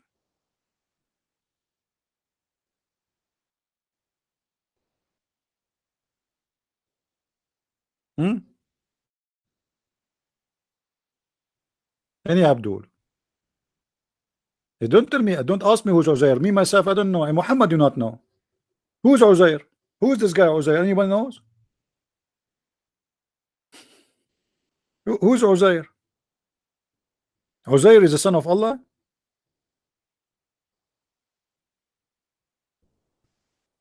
Who's Isa? You see, just one of the side of the corruption of the stupidity of Muhammad is the following, because he's a copy paste. Look what he did. If we ask the Muslim, what is the name of Jesus in the Quran? They say to you Isa. Okay, what does Isa mean? What is the word Isa coming from? They don't know. Okay, is that the Greek word Isos? And the proof that Muhammad is copying it from the Greek language, and he do not know how to pronounce the correct name of Jesus. You see, Jesus is just a version, which is a conversion of the name to the Latin language, because in Latin letters you don't have the same letters we have in the Middle Eastern languages. As an example, in the Arabic we have Ain, we have Sad, we have Dad, we have many letters you don't have in your language. So if I want to say Yeshua, is going to be very hard for you to pronounce it. If I say Yeshua, is going to be impossible for you to pronounce it. So what we will do, we convert the letters to be something close. As an example, you, when you read the name of Muhammad, you say Muhammad. You say what? Muhammad. But there's nothing is called. Who's Muhammad? There's no guy, his name is Muhammad. This is what you say. No matter what the language we are talking about, French or still you are using a letter to make it equal to the name you know. So Muhammad, okay, who is Muhammad? There's nobody, his name is Muhammad.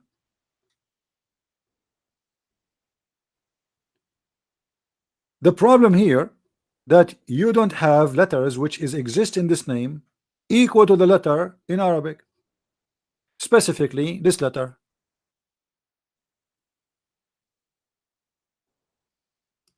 Here, the real letter here is ha. Ha.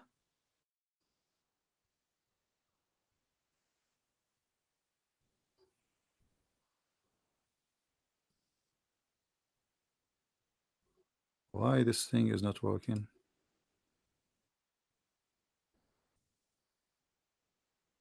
The switch. All right, this is the letter. So when we say Muhammad, we don't say Muhammad, we say Muhammad. Muhammad. There's no way you can write this name in any language does not have this letter. As simple as that. So in any language you don't have a letter equal to it, which usually mostly I never saw any language really have. I don't know if in Chinese they have, but mostly most of the language don't have this letter. So what they do, they use H instead of ha, which is not really accurate, but I mean it's to make it close to the pronunciation. So Muhammad, by choosing the name of Isa, he chose the Greek version of the name of Jesus, of the name of Yeshua. When he chose the name of the Masih in Arabic, he chose the Arabic version of the Messiah, the Mashiach. And when Muhammad he spoke about Jesus, he have a book. What the name of the book was? Anyone remember? What is the name of the book of Jesus appear in the Quran? Who remember?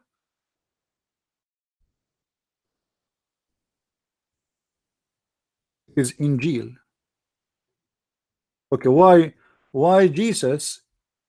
If you ask the Muslims, Jesus was sent, they said to you Muhammad was international prophet, while all other prophets were prophet to the Jews. Jesus was for the Jews, Moses was for the Jews, blah blah blah blah blah. Okay, if Jesus was sent to the Jews only, as the Muslims they say, so why his book is Injil? Injil is a Greek word. And why his name is a Greek name? Do you see how stupid the Quran? Jesus was sent to the Jew, but his name became a Greek, and his book is a Greek book. Christian Prince was sent only to the Arab, but his name is a Ching Chong He Ho, and he speaks Chinese because he is a prophet to the Arab. Have you ever heard of a stupid belief such as this belief? He was sent to the Greek, or he was sent to the Hebrew. If he's sent to the Hebrew, he should have an Hebrew name, and he should be speaking Hebrew only, and his book should be in Hebrew and have a name of Hebrew. So why you call it Injil?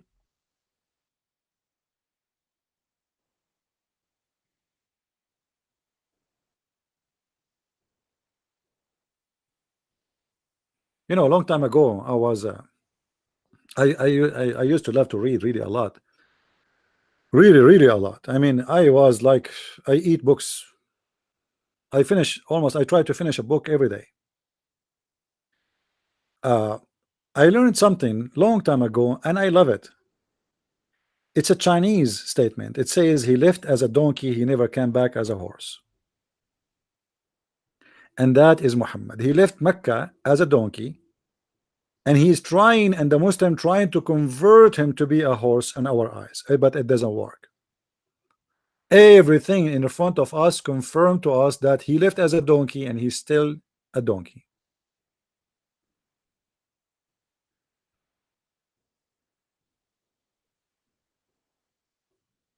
Do we have any Abdul?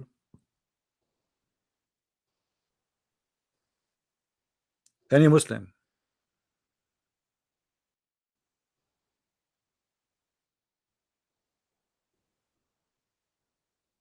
You see, I don't really want to talk about Petra. I understand that there is a gentleman who made a study, and supposedly he discovered that Petra is the true Mecca. Maybe, but that will not change anything for me. I prefer to fight Islam the way the Muslims believe in it, not the fiction Islam. Because if I want to debate about something, they don't even believe in it anyway. I'm debating who? Nobody. Yeah, I mean, so I will leave that part for this guy who come with this theory, if he can prove it, regardless if it's true or not. And for me, I debate Islam as the Muslim believe in it, and that is what they hate.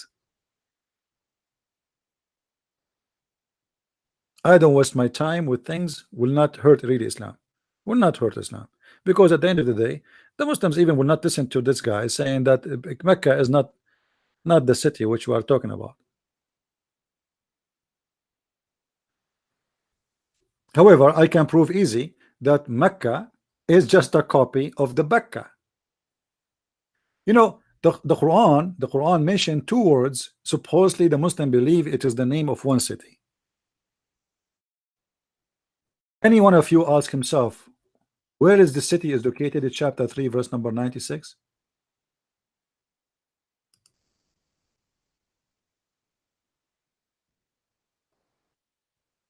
The first house to worship, it was for men at Becca.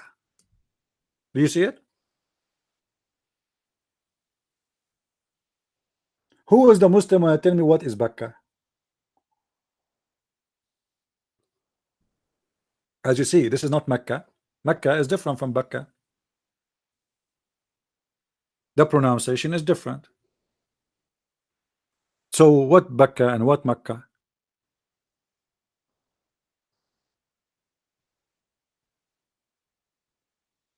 Any Muslim can tell us? Simply because both of them, they are not Mecca. Neither Mecca, neither Becca. There is a temple is exist in Yemen. It's called the Temple of Al-Makkah.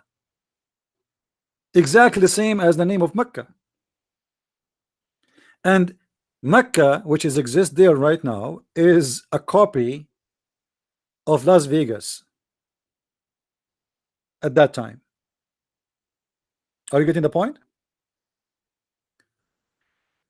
Let me show you something.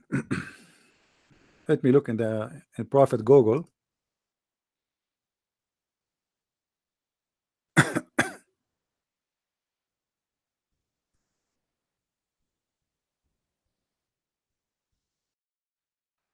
All right. If we go in the Kaaba, let us see the images.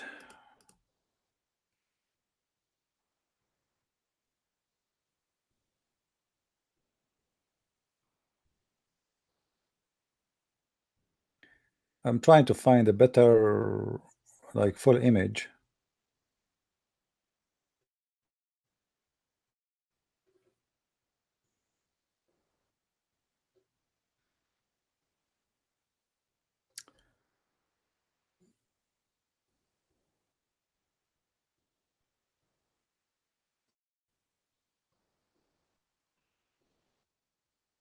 Anyway, we will take one first.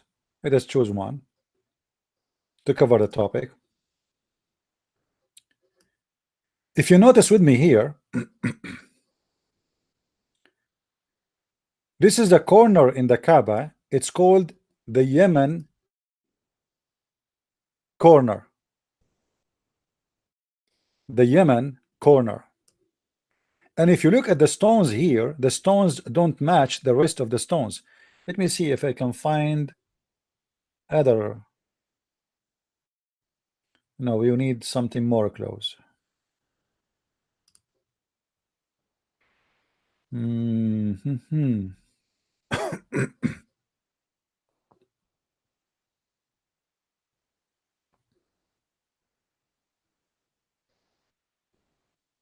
need to zoom in. Here we go. This one is better.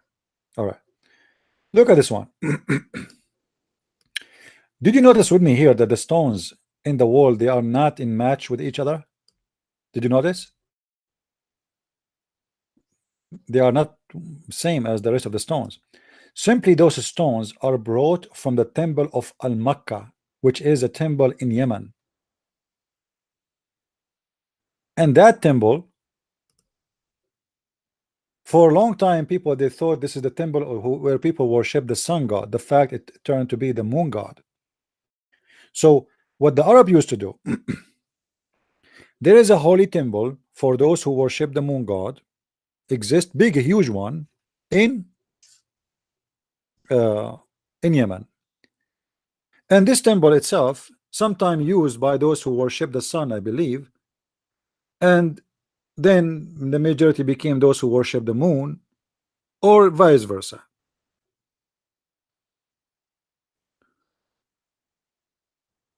In order the Arab to prevent people from going and spending their money in different cities, what they do, people, they know they need to go and do Hajj. Hajj was a practice for a long time before Islam.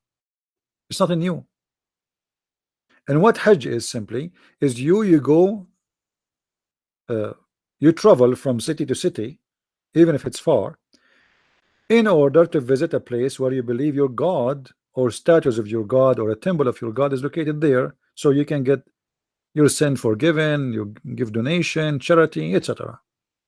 So Al-Makkah was a very famous temple in Yemen, and when people, they want to establish a new temple, in order to make people believe that this is a holy temple, they go and they steal from Al-Makkah rocks and they put it in the new temple they built. Are you getting the idea? To make you believe that, okay, well, what is holy there? The stones, right? Okay, the stones are here, so come and visit our temple. So the first house of worship was in Yemen, in Bakka. The reason here is come as Bakka because the Arab have many way to pronounce letters. So when the letter is Qaf, some dialect they say Ba. You know, as an example, if you go right now to Yemen, you will see right away how their dialect is totally different from somebody who speak Jordanian. I mean, the difference is so huge, and the pronunciation of letters is different. Same as you go to Egypt. You know, like in Egypt, they don't say the letter J, Joe. They say go. They don't say George. They say Gorge, George, Gorge. uh, uh, they have different way to pronounce letters. So it is the same word, same letters, but the pronunciation is different. The name is taken from which dialect, and this one is coming from the people of Yemen.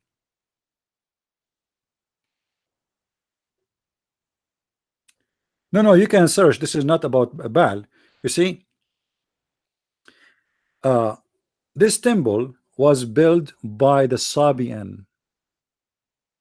The Sabian.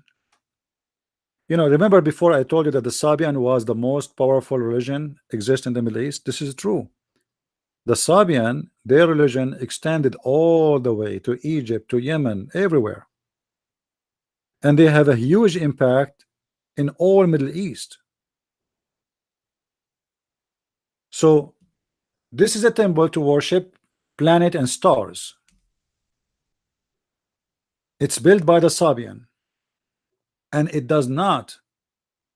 People there don't pray in Arabic. People in that time, they are not even Arab.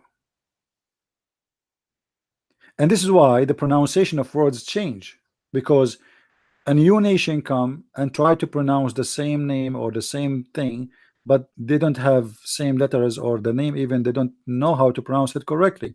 As an example, when you ask Muhammad what is the father of Musa's, he said to you Umran. Okay, who's Umran? There's a chapter in the Quran called the chapter of the family of Umran. Who's Umran?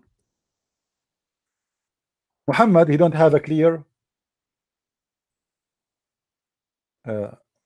listening to the Jews, so he thought when the Jews they say Umran, they say Umran.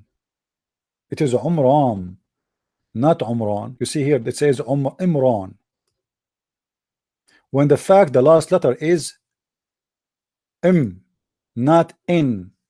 So it should be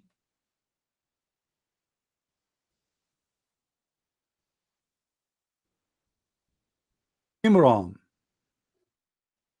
not Imran.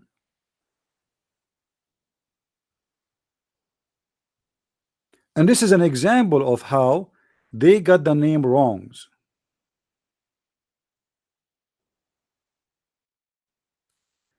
You remember the Quran say that Mary, she is the sister of Aaron. You remember, right?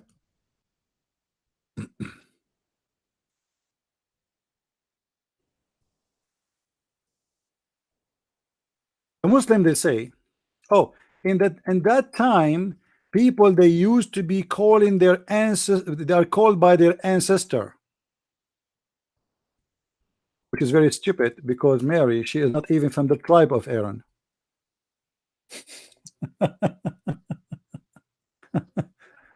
You know what I mean? What Aaron have to do with Mary? She is from different tribe. What ancestor? That's how stupid they are. However, if you continue here, you will see that when the Quran says that Mary is the sister of Aaron, and the Muslim they try to explain how stupid the Quran is, they say, oh, it was the way in the old days they call you by your ancestor. But hold on, we can get that busted very easy, very fast. Anyone knows how? Anyone knows how?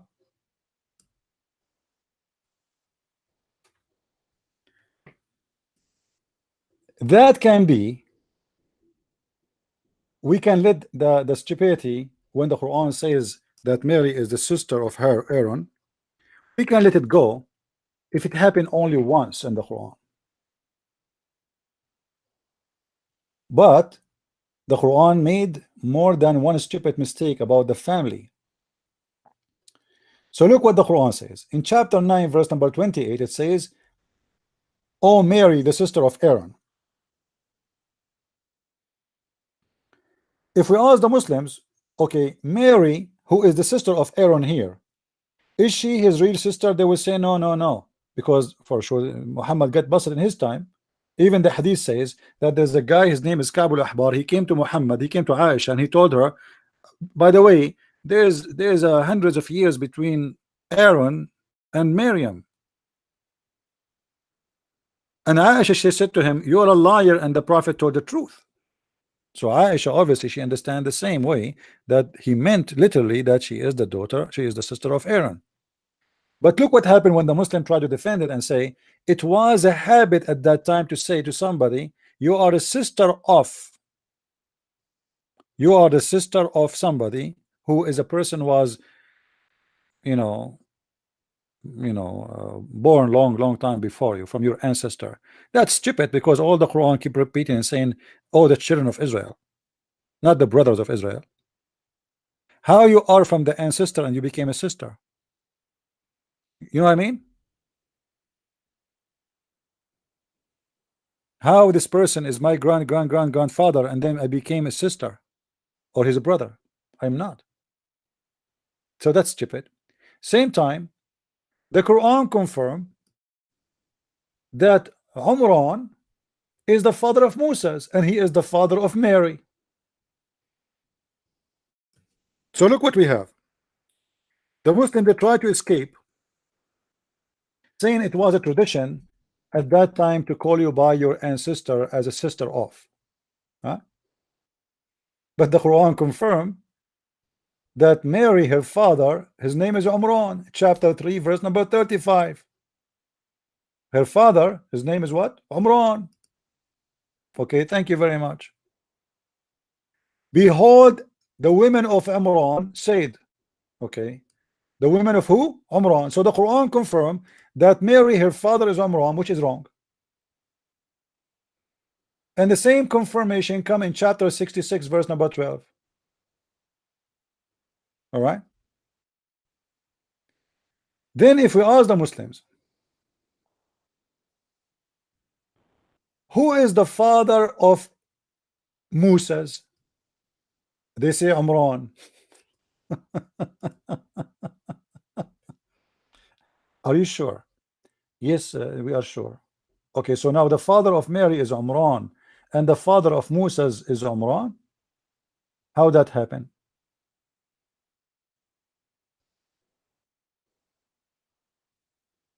There's any Muslim in the bushes?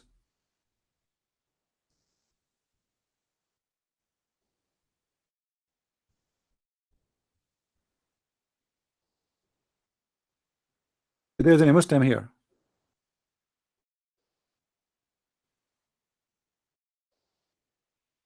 So why you are lying to us? You say it was a habit that you call you by the ancestor. Obviously, the Quran and Islam teach that both they have the same father. And that stupidity coming to Muhammad because he got it wrong, because the Bible teach that Moses and Aaron, they have a sister, her name is Maryam, and this is exactly how the name of Mary came in the Quran. You see it, Maryam. In the Old Testament, go check out who is the sister of Aaron and Moses. Her name is Mary. Is that correct? Guys, is that correct? So the stupid Muhammad, he learned from the Jews that Moses and Aaron, they have a sister, her name is Maryam. So he said to himself, we got it, let us make a verse about them. So Maryam is the sister of Aaron. Yeah, there is a woman, her name is Maryam, she is the sister of Aaron. True, but she have nothing to do with Maryam, the mother of Jesus. So Muhammad the thief, he got himself busted again, as usual. And this is how Maryam, the mother of Jesus, became the sister of Aaron. No, we don't play Abdul. You know, we debate real Abdul. We don't do what the Muslims do. You watch the Deen show. The guy, his name is Yusuf Estate. He receive a call in his phone without even a sound. There is no ring. Hello, assalamu alaikum. Wa alaikum assalam. You don't hear any voice. Nobody's talking. You know. Have you ever heard of a TV station they have received phone calls in cell phone and you don't even hear anything? I mean, play the sound of the guy is calling. Yes, okay, I will answer you. Okay, a Christian brother here called us and he said, why you Muslims hate the Christians? But there's nobody's calling and there's no Christian. They want to talk about this issue. They fabricate that somebody called him and the guy, he answered the phone, and now supposedly he's going to answer you.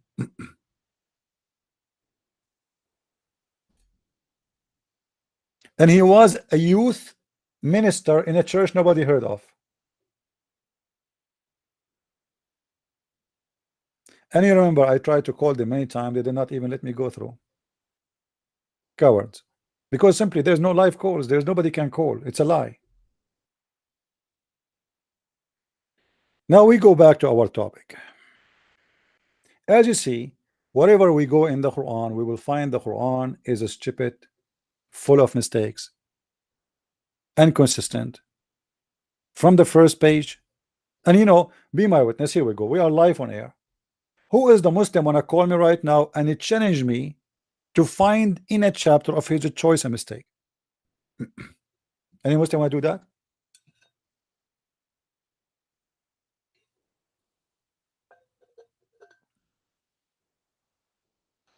Any Muslim can call us and it challenge me live right now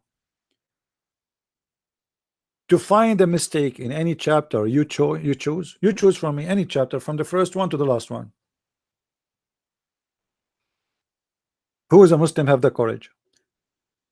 If you are a person who is, you see the Quran says that if this book is not from Allah, you will find in it a lot of contradiction. Okay, so why you don't call me and choose any chapter of your choice? Any chapter. Any Muslim want to do that?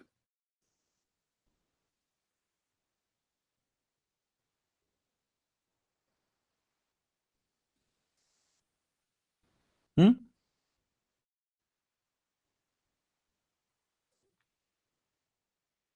What about a Muslim? He called us to show us the miracles of science in the Quran, because the Muslim, they give us headache and they have thousands of videos speaking about science in the Quran, which is nothing but fictions. And if you want to read about it, you can read my books. You can go to Amazon.com, just type my name, Christian Prince, and you will find a list of my books refuting all the lies they have there. Which verse in the Quran, Muslims, you think is the best? Anyone?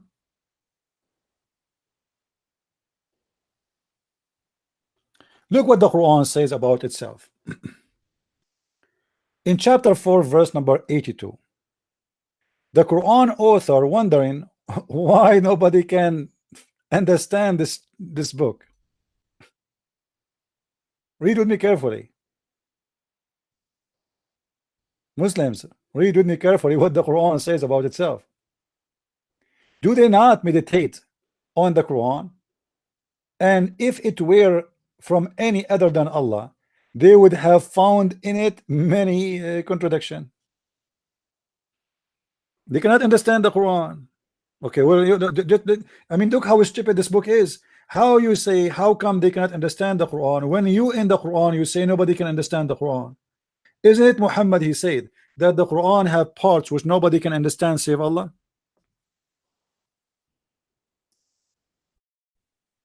So why you are wondering why they cannot understand the Quran? That alone is a contradiction. You are the one who said there's a huge part of the Quran nobody knows what it does mean save Allah, and the one who are scholars, they say we believe without knowing what it means. Chapter 3 verse number 7. And then you say how come they cannot understand the Quran? So here we go, we found a contradiction in the same verse which you are challenging us to find a contradiction. Do you see it?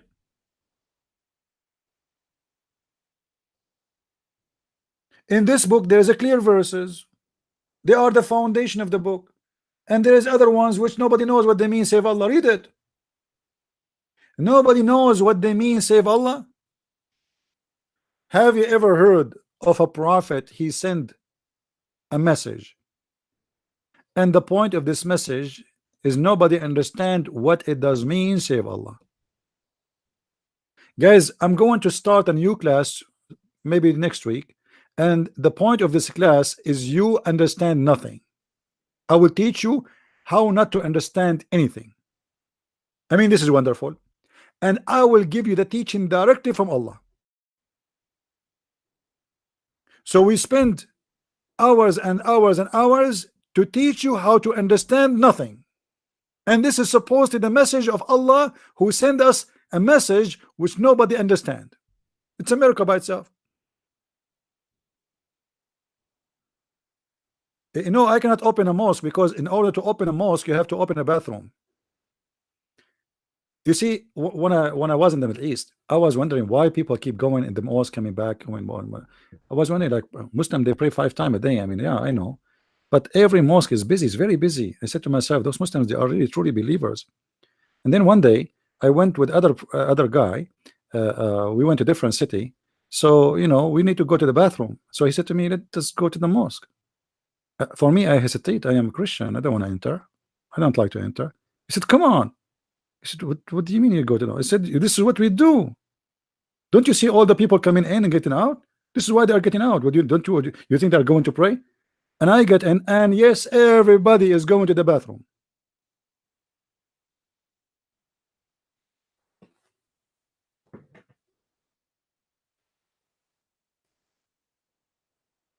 So I cannot open a mosque. Now, who is the Muslim when I tell me what kind of God and what kind of a prophet? He said to us that there is Quran, nobody knows what it does mean save Allah, including Muhammad.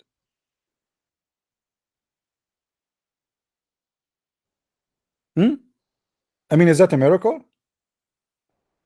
Yet he is saying to us in different verse, how come they cannot understand the Quran? How we can understand the Quran if you are the one saying to us nobody can understand the Quran?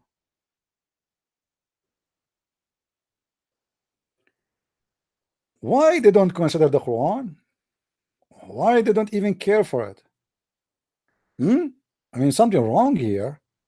If this book is not from Allah, you will find a lot of contradiction. Okay, name for me one thing in this book is not a contradiction. Who is the Muslim? Who is the brave one to call me today? You see, people, they are waiting to see a heavy match between you and Muslims. Don't make them disappointed. I want to see a Muslim, brave Muslim. He give me a call. Where is this guy? What his name? Muhammad Hijab. Muhammad Hijab, he made a video, and he was saying in the video, speaking about what his name, David Wood. He said there's a guy, his name is David Wood, and he is making living out of attacking Islam. And he himself, he have a big sign, even covering his almost his face is gone in the video, saying sponsor this video with 50 pound. So you're accusing a Christian guy that he's making living out of attacking Islam, and you have a big flag in the front of your face saying sponsor this video with 50 pound. 50 pound. So you have 72,000 subscriber. You want every one of them to give you 50 pound? I mean, obviously your video is priceless. The book of Allah doesn't cost 50 pound. We can get it for 5 euros.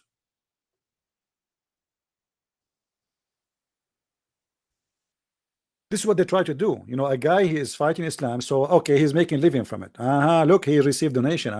But he received donation, it's okay. Muhammad himself, he don't even meet people unless they pay him.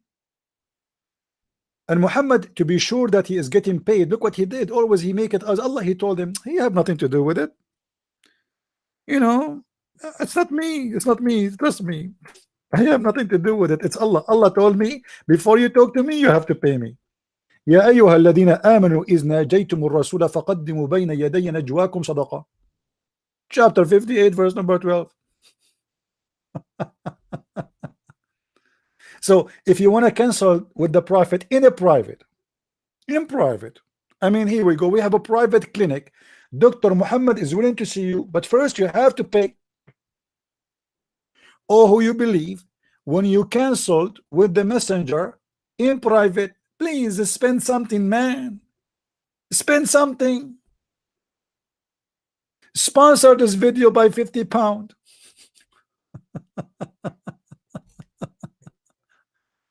Have you ever heard of a prophet? He will not accept to see you unless you pay him first. Imagine we are doing this live broadcast and you guys want to talk to me in Skype, and I say to you, you have to make a donation first. Do you make donation? Oh sorry, I cannot talk to you. Why, brother? Why? Aren't you a good person? It's not my fault. Allah said to me, read the verse. Here we go in front of you. Oh, who you believe when you consult with the messenger, a Christian prince in private, spend something in charity. It's not me, it's Allah. Allah said so. You see, Muhammad always he claimed that it's not him he's going after the money, it's Allah. He's a victim. He's a guy. He is just in service. The same as in the Quran when Muhammad he said that Allah told him any woman she want to take off her panty and have sex with the Prophet, she is open for him. It's not Muhammad you want that. It's not. It's Allah. I mean, Muhammad is a victim. وَامْرَأَ وَهَبَتْ نَفْسَهَا لِلرَّسُولِ, and any woman she gave her vagina to the Prophet. Muslim they will say, where it says vagina, Abdul, it says she gave herself. Gives herself in what? And the Muslim they translate gave herself in marriage. What marriage? Okay, name for me one of those who offered herself to the Prophet to do bing bong with her and she became his wife, Abdul. Can you? Which one of them? And look, Muhammad he make a verse, chapter 33, verse number 50. All this verse here is about who can sleep with the Prophet. Read with me. O Prophet, we made lawful to thee the wives whom has based their daughters and whom have right to process. So Muhammad now have license to have sex with his wife. I mean, look how smart this God. The women already is his wives, and he is having sex with them from long time ago, and now you just told him that you can have sex with them. Thank you very much. And those who they are right hand process, your slaves. See, the Muslims they say Islam is against slavery. The Quran says not only you can have the slaves, the Prophet he used to rape them. Okay, out of the prisoner. So now we have a prisoner, and we force them into sex. Okay, whom Allah has assigned to thee. It's Allah who assigned to thee. Allah assigned to you, my friend. It's not Muhammad who took those women from their houses and he raped them. No, Allah assigned to thee. I mean, he's a victim. And the daughter of the uncles and the aunts and the daughters of the maternal uncles and the aunts, and who immigrated from Mecca, and those who any believe in women who dictate her soul or her vagina. Look at the liars. Where is the word soul coming from?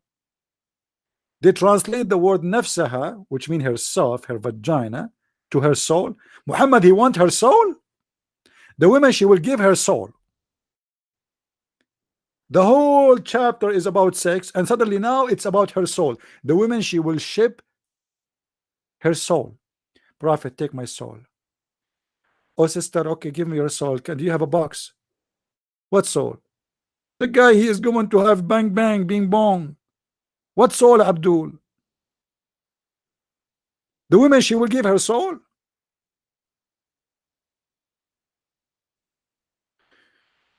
Brothers and sisters, if there is any beautiful believing Muslima, she want to give herself her soul to the Prophet right now. Do you feel like your soul is driven to give your soul to the Prophet? Your Prophet, he need you immediately. He need your soul. What soul? The verse is about having sex.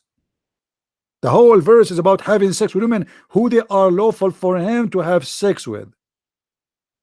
And why in the world a man who is a prophet of God, he need all this list of women? In the top of that, he have already 13 wives according to Muslims. He have many slaves for sex, just for fun. And now in the top of all of this, any Muslim woman, she is horny, she want to give her panty to the Prophet, feel free please. And then ugly women, with my respect to everybody, excuse my language, English is not my first language, I don't know what to use instead of ugly. Ugly women, they start offering themselves to the Prophet, and Muhammad don't like that. He made this verse for the pretty one. So now Muhammad, he is in trouble. Look what he did. Right away he made a verse after it to save his ass from the ugly one. So he said, okay, Allah he told me that you may differ in turn between any of them. So you accept who you please and you refuse who you please.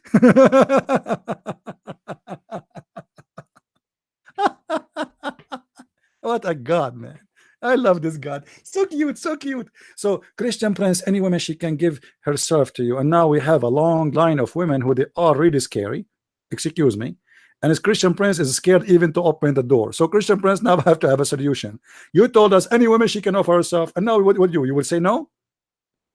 Allah did not say that. So now I have to say he can say no. So he make a disclaimer.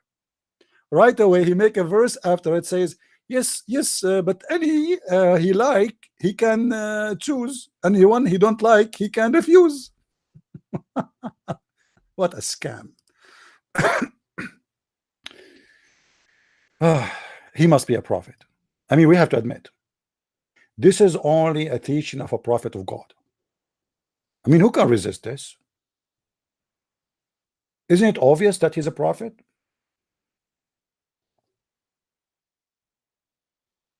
Do we have any Muslim he have an objection?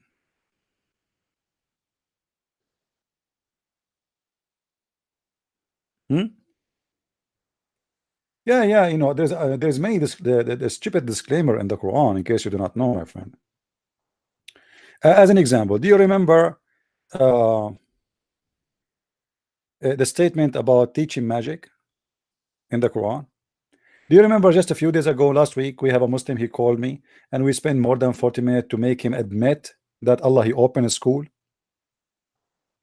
in Iraq, in the Babylon, to teach magic. And he said to me, where are you? Where it says that he opened a school? You lie. You lie. And the Quran says that Allah, he sent 2 angels to teach magic. And what is the purpose of this magic? Is to make the husband and the wife fight each other. How in the world that can happen? Allah, he sent 2 angels. Their name is Harut and Marut. How we doing, Harut?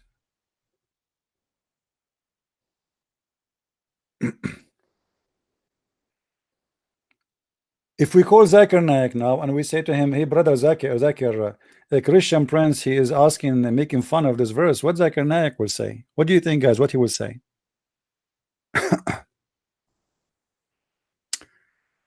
The brother is asking a question. The gentleman, his name is the Christian Prince, and the fact he is not a gentleman. He is really an aggressive person, and he is full of lies.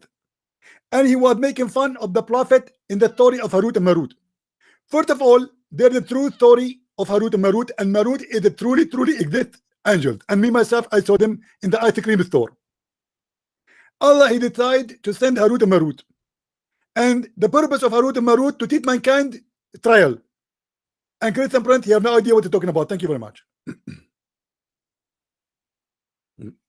God, he sent 2 angels who have a PhD in black magic, and they open a school in Babylon, and they make you sign a disclaimer before you join the class, says to you, by the way, okay, we are only, they will not teach anyone, read with me, and they will not teach anything as the black magic without saying disclaimer, we are only for a trial, so do not blaspheme. They learned from them the means to sow discord between the wife and the man. Okay, so Allah, what we got from this, Allah, he sent 2 angels who have a PhD in black magic to open a school in the Babylon Tower, and Huri Butar was there, and he signed a disclaimer before he joined the school. It says, we are a trial. This is a teaching to teach you how to make the wife and the husband fight.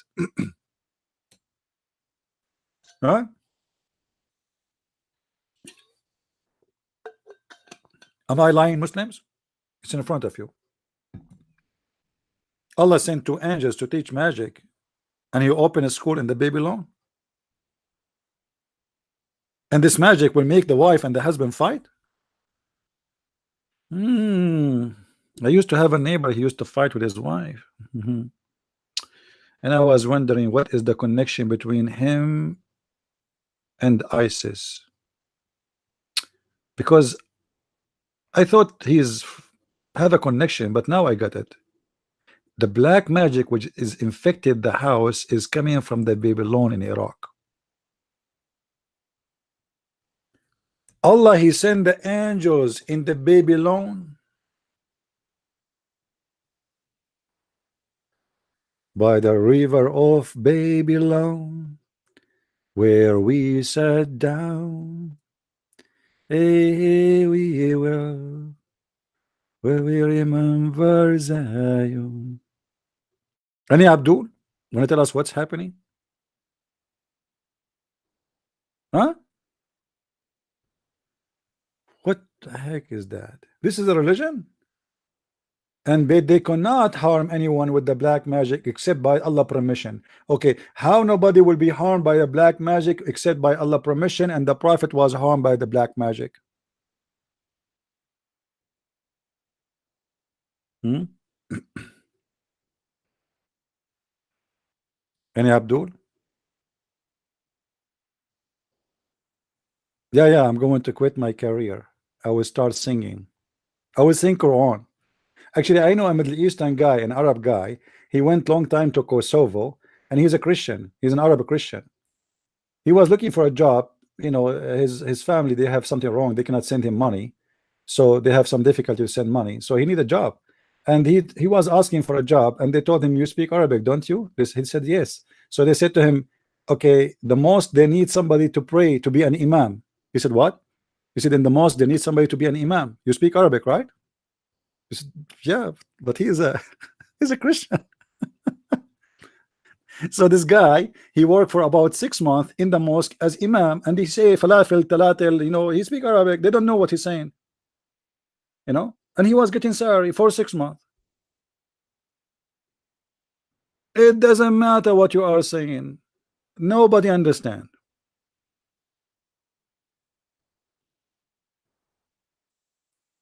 No, please don't say the story of Harut and Marut destroyed the Quran. Show respect, please. This is a very powerful book of God. Very powerful. Extremely powerful. Let me show you how powerful the Quran.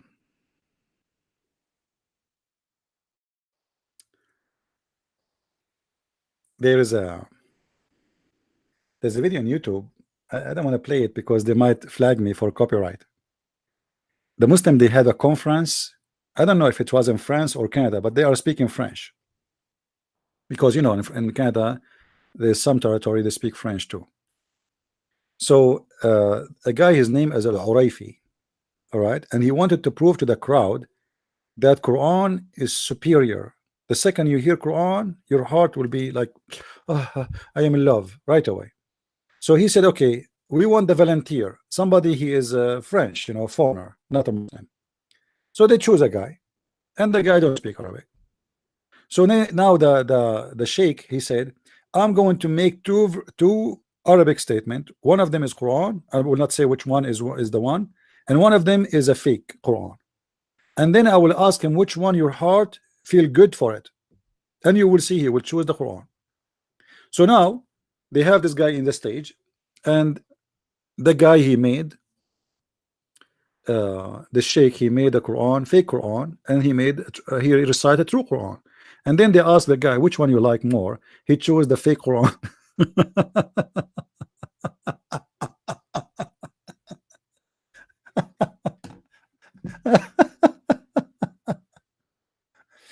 So this is what they do, my friend.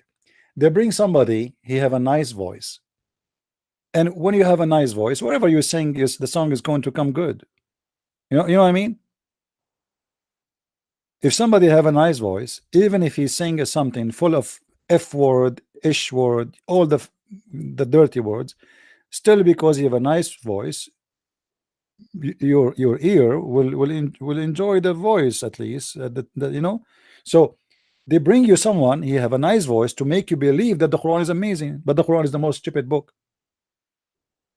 What about you make me hear the Quran with somebody have ugly voice?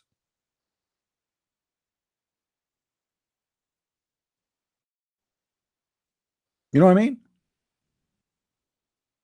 Do you remember I have a debate here? A Muslim guy, he called me and I played Quran for him, and I said to him, do you see anything wrong with this Quran? He said no. But I wasn't playing Quran. It was something we Arab Christian we make better than the Quran, and he loved it. And I asked him, do you see any wrong with this Quran? He said no. It's amazing. I told you, Quran have no wrong. They are like, it's like the cobra who hear nothing, but she just move with the stick. Those Abdul, they move with the stick. All what they knew is Quran, and it must be beautiful. And you know, always if you don't understand the language, you can enjoy the song more. Why? Because sometimes the song can be dirty, filthy, you know what I mean? Disgusting. But because you don't understand the language, so you focus in two things: the tone and the voice. Correct? If you understand, then you will focus in the meaning. And this is what the Muslims don't want you to know: the meaning of the Quran, how stupid it is. Let us say I'm going to sing for you this verse in the Quran.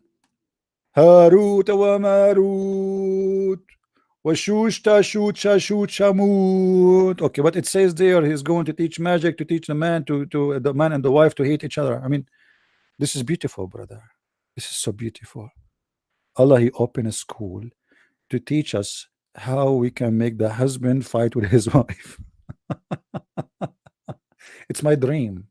It's my dream to open such a school. I want to graduate. Actually, I believe all the Democrat in California, in New York, they graduated from this school. I mean, look at this. Obviously, they are. All of them, they graduated from the school of Harut and Marut. And I can assume how many of them they are crying right now because the judge, the Christian judge, is confirmed to be a judge in the Supreme Court. The same as what happened when Trump he won the election. I mean, mental issue.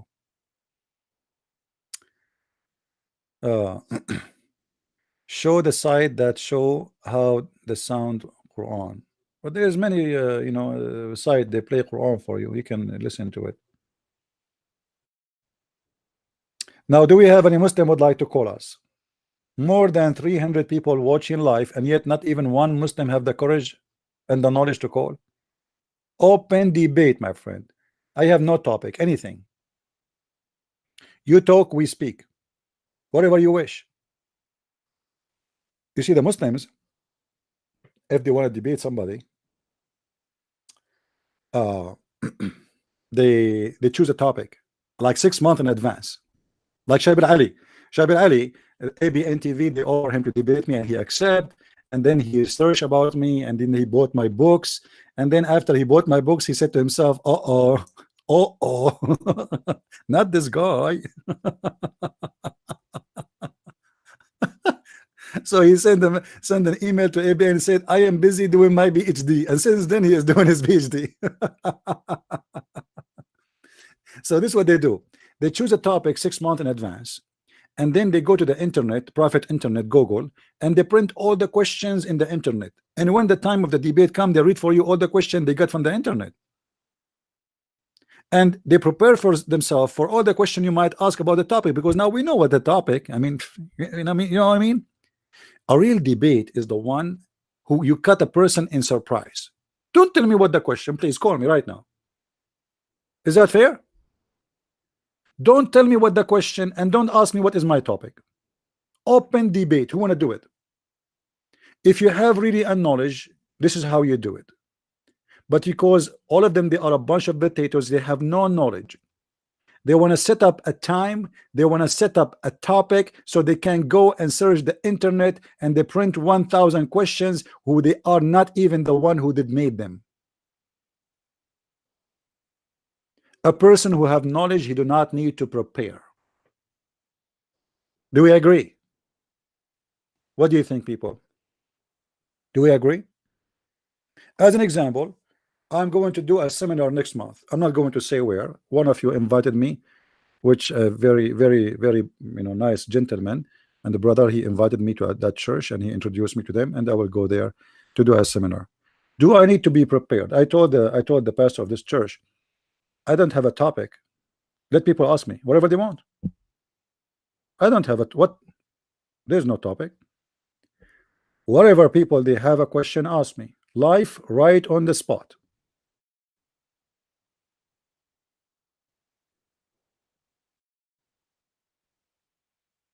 And this is how we do it. Don't worry about your broken English. Muhammad, his God have a broken Arabic. All right. Okay, we receive a donation of $10. Thank you, my friend, for the donation. May the Lord bless you. Do we have any Abdul?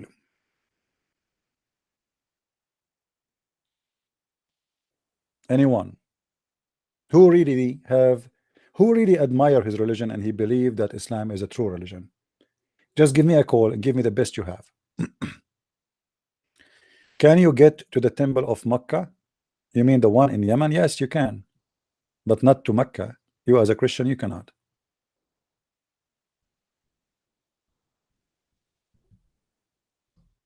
Right? If you are talking about the temple of Al-Mecca, let me see if I can find pictures for you.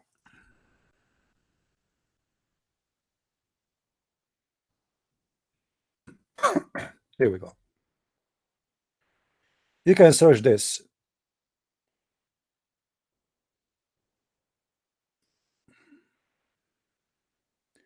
Do you see the name? Read carefully with me. Al-Makkah. Do you see it?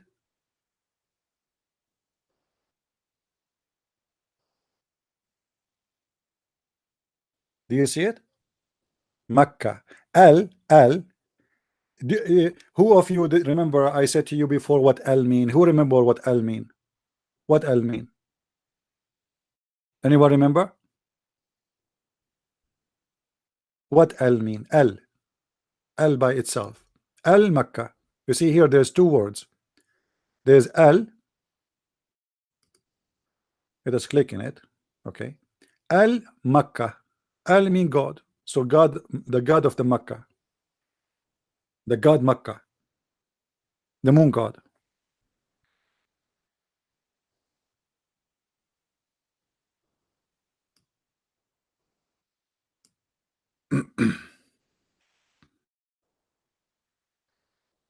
uh, and for sure it's have a connection with the belief of the Egyptian and etc. And so it's an old ancient religion, and Muhammad is just a person who he took the stones from Al-Makkah and he built, the Arab they built, not him, the Arab they built before Muhammad Makkah, which is a copy of Al-Makkah.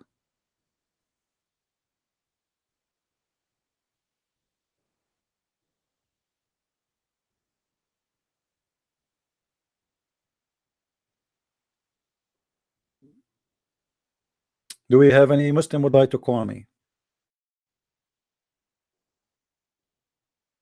Anyone?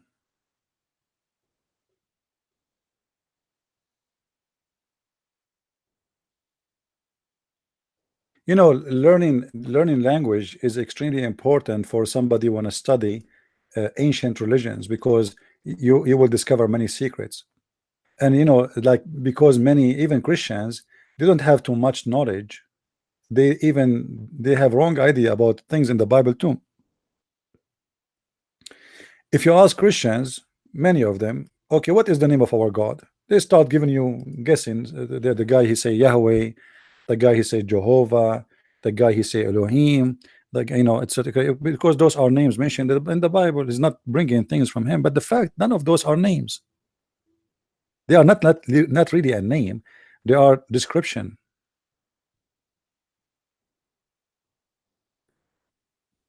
The God of Islam has a name which is Lah. I made a video before because it made me upset when I see a Christian, he's saying something not right. Like somebody he said that Allah Akbar means God is great, which is not true. Not true. First of all, Allah is not one word. Allah is two words, which is God and Lah. God Lah. This is what Allah mean. God Lah. The name of the God is Lah.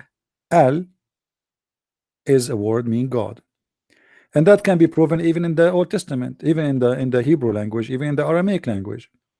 So like when if you go in the Quran, just to give you an example,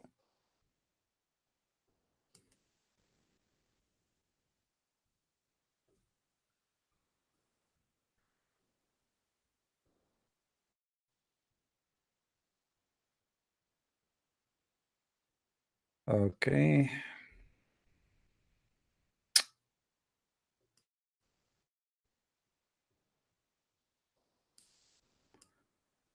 Let us do it faster.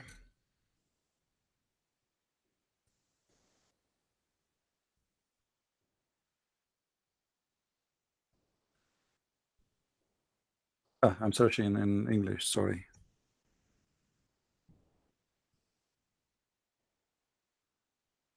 All right. Look what it says here. Will you call upon Baal and forsake the best of the creators?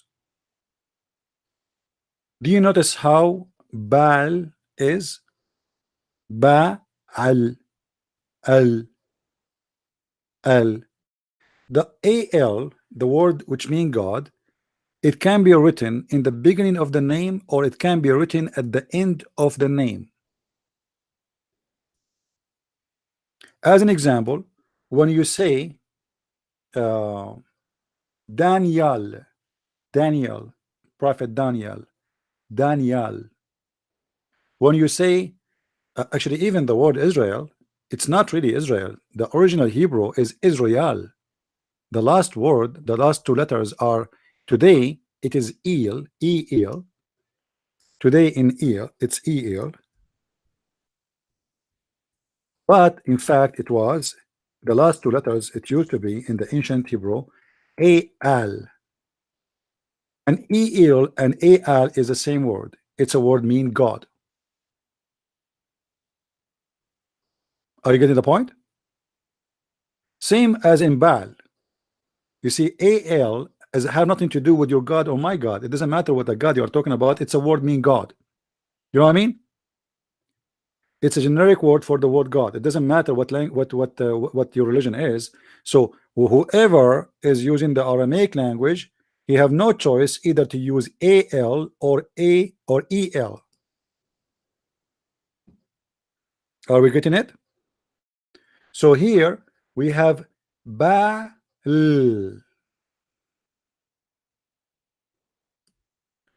Baal, until now, this word is used in Arabic language for the male who sleep with the female. The male who sleep with the female. Why? Because Baal, it was the god of fertility. You know what I mean?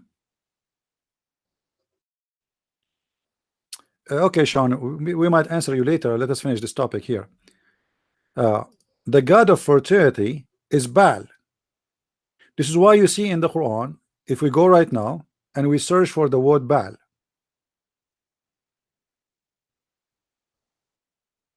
you see in English it doesn't appear more than one, but in Arabic it appears more than one. If we go here,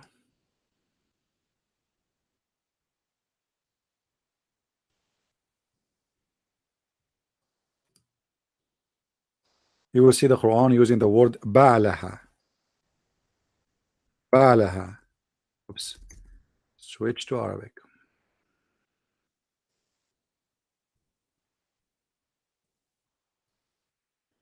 In imra'a khafat min ba'liha.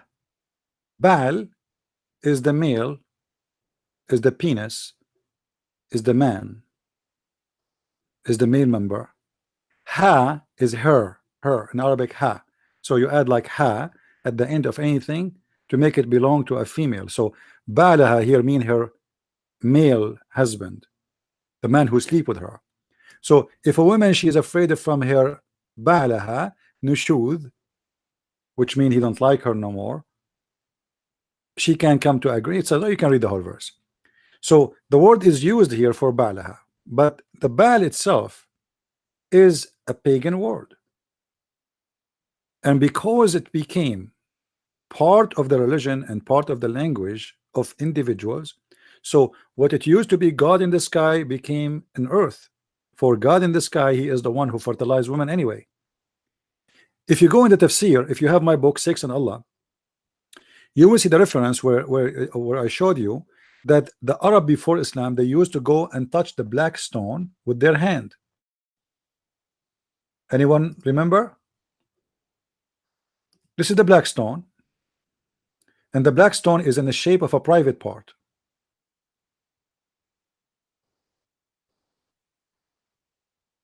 I hope it's clear for you.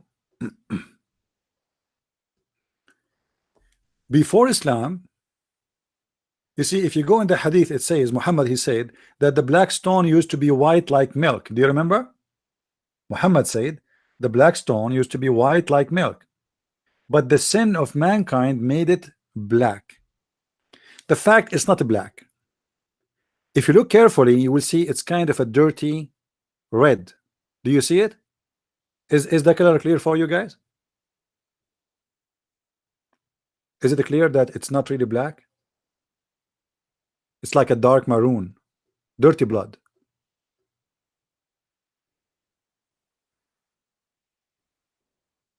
The Arab before Islam, when they do Hajj, they do the following.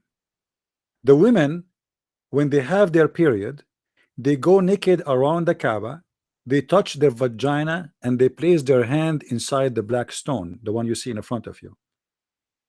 And then the male who they are doing Hajj, they come after the women and they place their penis in the black stone. After the women, they place their blood, hoping that the god, the moon god, which is another version of Baal, the god of fertility, will fertilize their women and make them pregnant.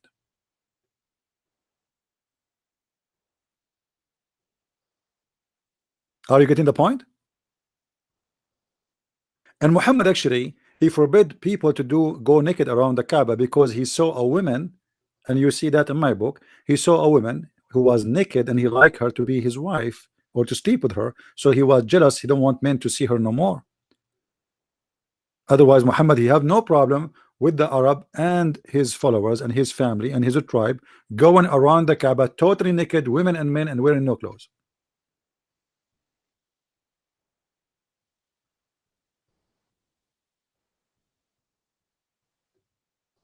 Right? I don't say anything that is not true, my friend. My voice is recorded. If I say something not true, the Muslim, they will call me and they will humiliate me and they will say to me, prove it. And then what I will do? I will be in trouble, my friend. You know what I mean? And the funny, nobody is calling me to challenge me. Did you notice? I mean, did you notice? Where is the Muslims who they say to me, this is not true, you are a liar? Who is the Muslim wanna call me and say, you are lying, my friend? Show me. Because they knew that Christian Prince, he never says something does not exist, something he cannot prove, right? Otherwise, trust me, they will be all over me. If imagine an American guy who do not know much about Islam and he says something really upsetting the Muslim. Do you know how many Muslims they will be right now lining up to call him? We have a Muslim in the text actually. I don't know why he don't call me. Brother Abdul, if you call me, Allah will give you extra reward. You will go to the 7 heaven in the floor in the heaven. The heaven in the Islam have 100 floor. Don't you want to live in a higher floor? How you can earn the high floor if you don't fight for Allah? Call me. Call me and Allah will move you from floor number 2 to floor number 3 to floor number 4, 5, and the more you go in higher floor, the more vagina you will get. I'm not joking, guys. You think I'm joking? Muslims believe that the heaven have 100 floor.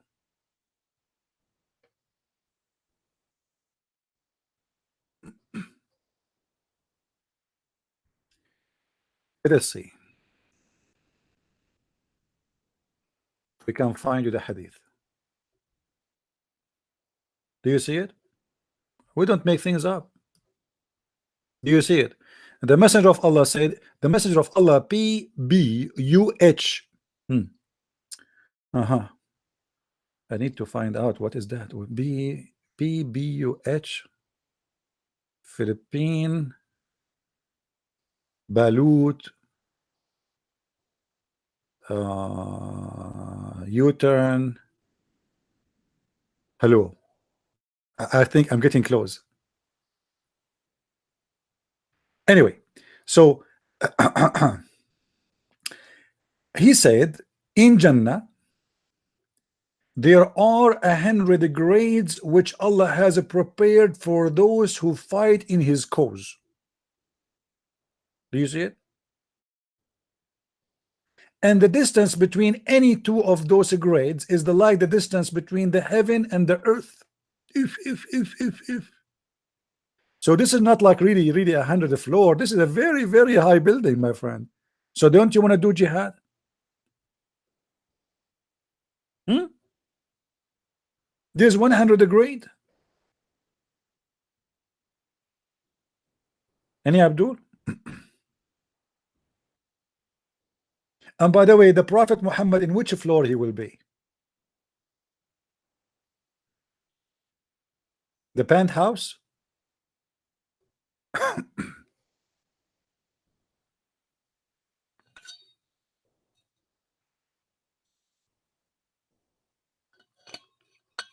Another question, by the way.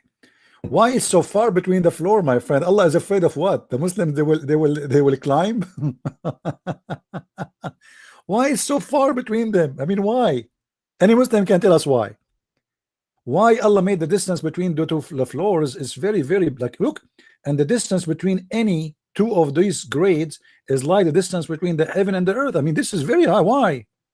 Is Allah afraid that the Muslim they will you know, they will take a airplane and hide between the packages and come as refugees, something like that?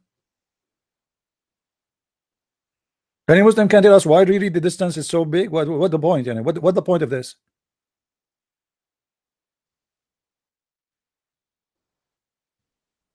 And based on this, the heaven of Allah have 100 floor, and each one of them is an earth by itself, and the earth must be flat because they are on top of each other.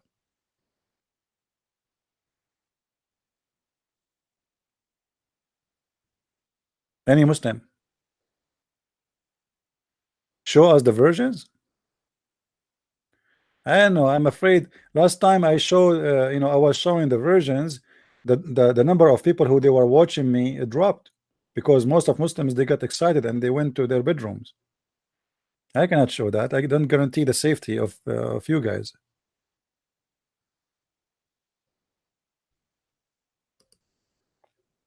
Hold on, let me show you what Muhammad said about the versions. I don't know. You are asking for things.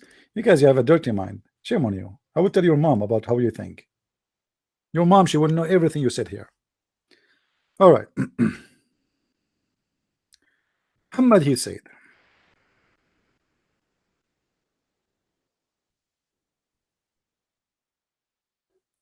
that Allah will provide us in the heaven women who they are very beautiful, very beautiful, and they are so beautiful to the point we can see through their bones.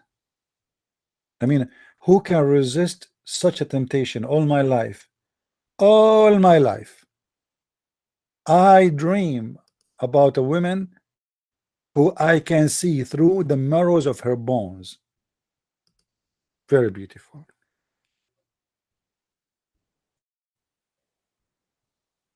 Very beautiful and very sexy. We cannot resist that. I'm sure some women here don't understand, but men, they understand, you know, men, they understand the situation.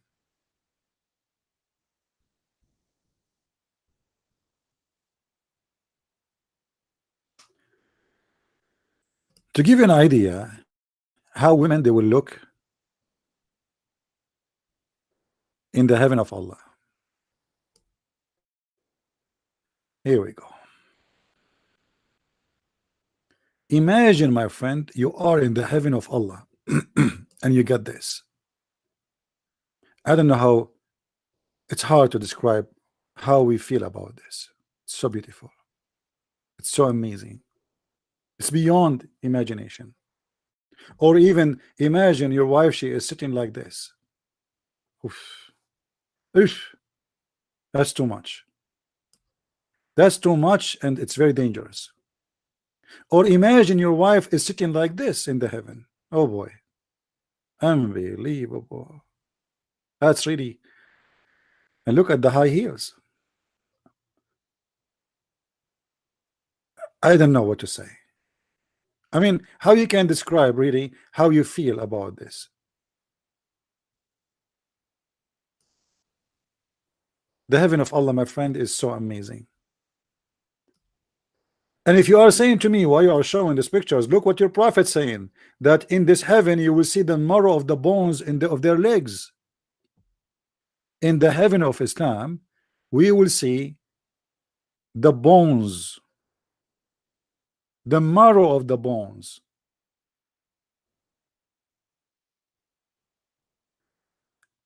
From now on, each one of us men, we know where our money is going. So if your wife, she go and eat the hamburger in the refrigerator, you know who ate it. She cannot lie to you and say the kids ate it.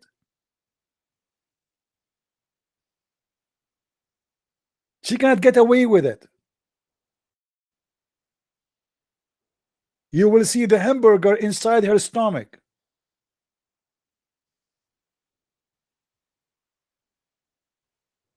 And that all is from the wisdom of Allah.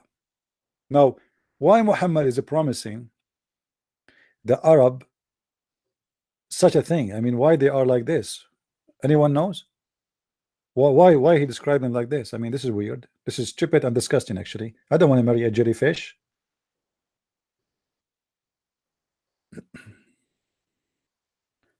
Muhammad is an Arab man. The Arab, they love, they are obsessed with white women. The more white you are, the more beautiful. So Muhammad, in order to make the Arab die for the sake of his cult, leave their mind behind, go to the stage of fantasy, he promised them women. They are not only white, they are white to the point you can see through their bones. You know, when you are white, you can see the nerves under the skin, right? The more white you are, the more you can see those things. You can see the blood. And Muhammad, he knew that. This is something easy to notice. So the more white you are, the more exaggerate with whiteness, the more you can go with your vision through. Are we getting the point? And this is why Muhammad is promising the Abdul women who they are extremely white. Why Muhammad did not promise Muslim men in heaven African women? Any Muslim can tell me why they are extremely white to the point we can see through?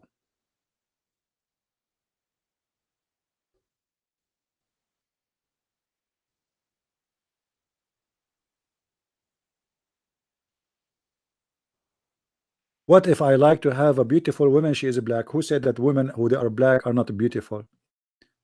There's women who they are black, they are 100 times more beautiful than white women. What beauty have to do with color? Beauty is a percentage, have nothing to do with color. There's some women who they are white, they don't really look that good, and there's women who they are black, they look amazing. Same for men. Color have nothing to do with this. But because he is the son of the Arab culture, and he knew what the Arab they like, what the Bedouin they like, so he promised them what they like. The devil always use what you like. You see, if you are a person who like to gamble, he will meet you in the casino. If you are a person who likes sex, he will meet you in the pimp house. If you are a person who like God, religious, he will come to you from the door of religious. This is Islam. It's the devil himself. What is the door you like? He will come to you from the door you like. If you read the Quran, you will find that the Quran even promising people that they will not have heat.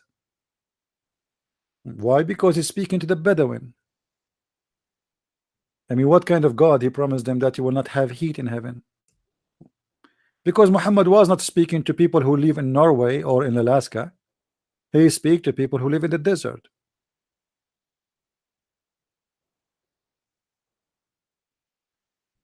Muhammad, he promised them that you will wear bracelets in your hands. Why? Because those are not the Roman, those are the Arab, and they never have a bracelet in their hands. They are poor. Bracelet, only the rich ones have that. Very rich. So what we promised them? We promised them that you will wear green fabric made of silk, made in Iran, which is a clothes only very filthy rich can afford at that time. Chapter 18, verse number 31. What kind of a promise this promise?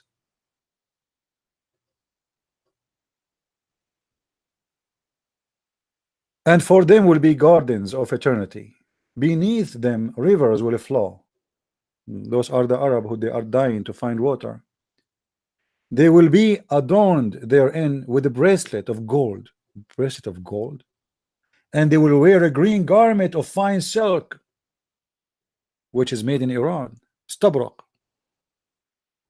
Stabrak, by the way, is a name of a brand. It's like a name of a fabric. It's like saying, I will make you wear Gucci. I mean, how stupid that is.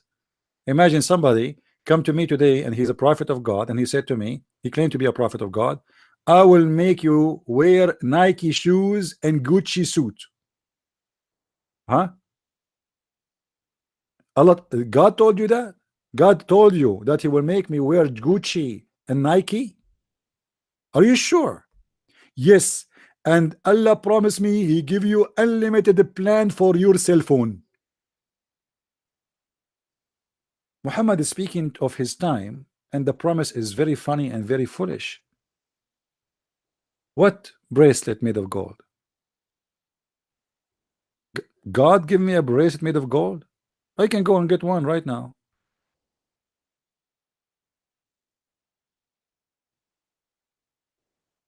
What?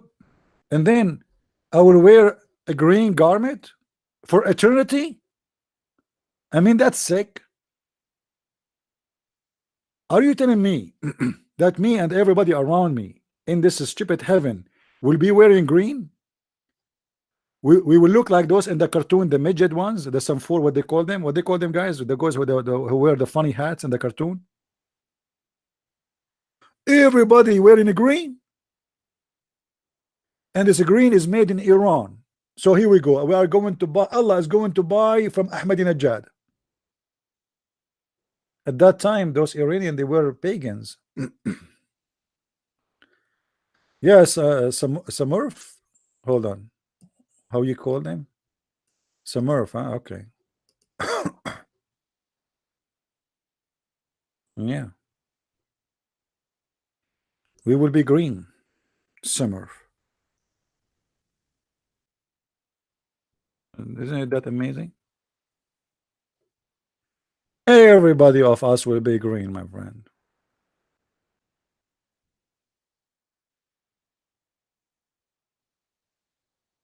I mean, imagine you go to heaven and you get this. I mean, that's beautiful. I can't wait.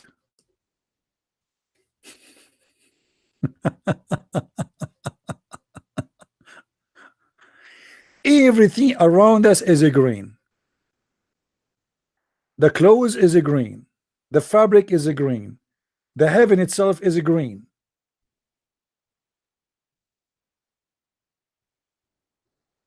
The women are see-through. We have to be honest here. There's a difference.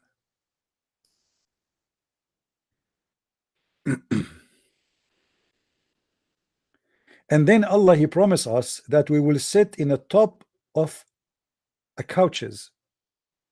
Couches. We will recline in the couches. Are you serious?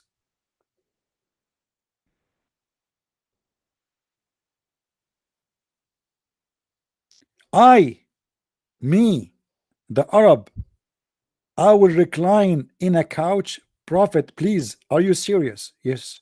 Oh my Allah. Oh my Allah, I cannot breathe. This is true. It's happening. I will recline on a couch finally. You're speaking to the Arab who never have a couch. They don't even have wood to make a couch. They are living in the desert. They don't even know how to make a couch.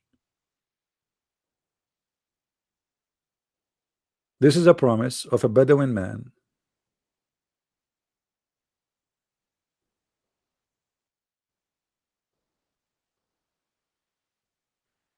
Now, if you are a person who like to have couches, please convert to Islam. Like, I look at this, and I'm very disappointed. By the way, I thought Allah would promise me like maybe 100-inch big screen TV, unlimited internet. I mean, this is the most boring heaven. What I would do there now? We are in the age of the internet, and we are going to go back to lay down in the couch, and we will wear green, all of us, for eternity.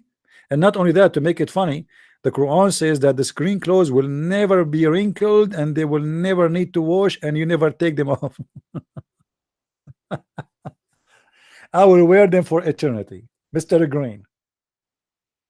Huh?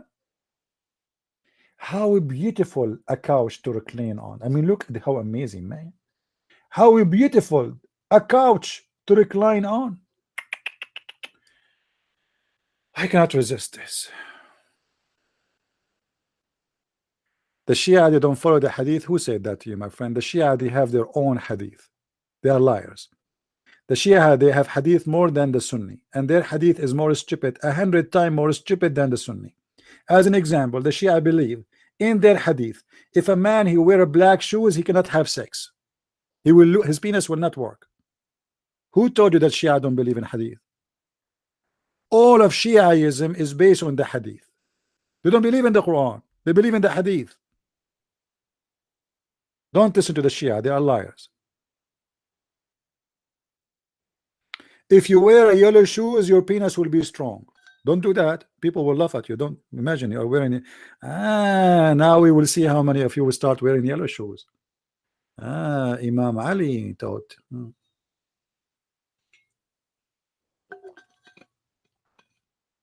The Shia don't believe in the hadith. You really believe in that? I never saw stupid funny hadith. I mean, the Shia, they beat all the Muslims with their stupidity.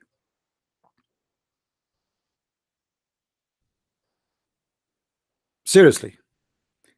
Actually, I wish you guys will speak Arabic so I can play for you some video of the Shia teaching in their mosque. Trust me, if you listen to it, you might have heart attack laughing. Literally.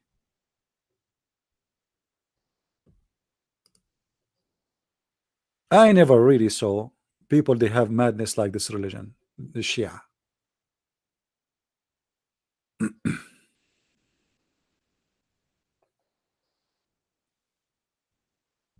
Do we have any Abdul?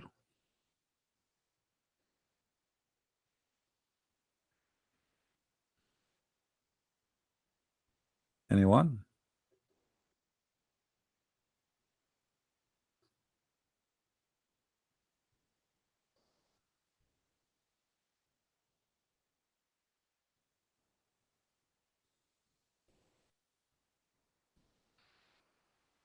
Who is a Muslim when I call me?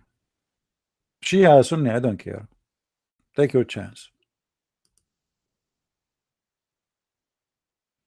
Yeah, actually, the Shia, they are Muslims. Yeah, they are Muslims.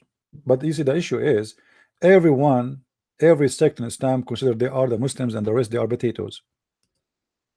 You see, do you remember, as an example, like, you know, the Muslim, they say, as an example, Ahmadiyya is not Muslims, right? They say Ahmadiyya, like when Brother Nabil, may the Lord bless his soul, he passed away, some Muslim, they start saying he's not even a Muslim, he's Ahmadiyya, you know. But this is contradict what their prophet saying. They are ignorant. Their prophet, he said, and their prophet is saying, not me.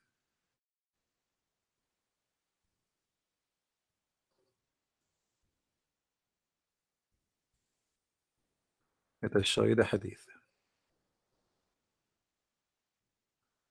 I need to turn the light on. I cannot see my keyboard. All right, read carefully with me.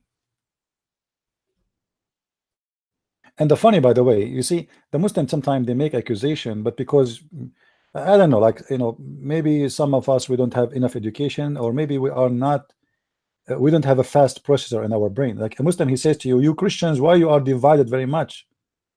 According to Muhammad, the most divided religion is Islam. Read carefully with me. The prophet of the Abdul said, the Jews were split into 71 or 72 sect, and the Christians split into 71 or 72 sect, and my people will be splitting into 73 sect. There is something here very important. When a Muslim, he says to you, those are not Muslims because they are from different sect. But look what Muhammad he said. He said, my people. Do you see it? Actually, in Arabic, he says, ummati, my nation. So Muhammad still consider them Muslims. But then in different hadiths, he says, there's a completion of this story here. Muhammad, he said, only one sect of the 73 will go to heaven. So yes, there is Islam will be 73 according to Muhammad, and they are the most divided cult. And that will refute the Muslim when they say to you Christianity is whatever sect, because if Christians is more than 72 sect, that means Muhammad already proven to be a false prophet. The Jews split into 71 sect, and my nation will be split into 73 sect. My nation. So if only one sect is considered as Muslim, so why Muhammad called them my nation? Do you see it?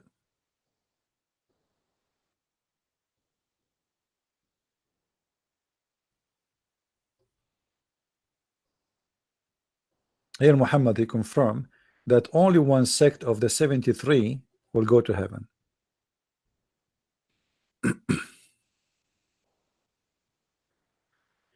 Do we have any Muslim would like to call us?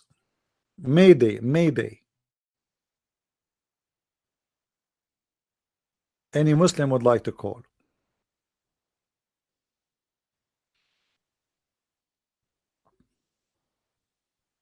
No one?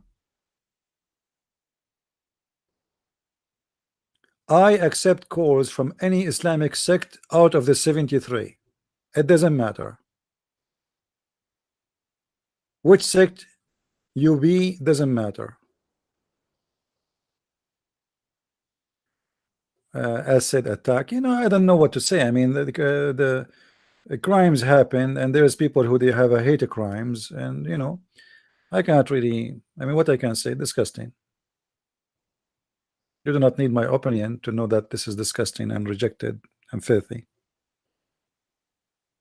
But it's a very practice in Islamic society.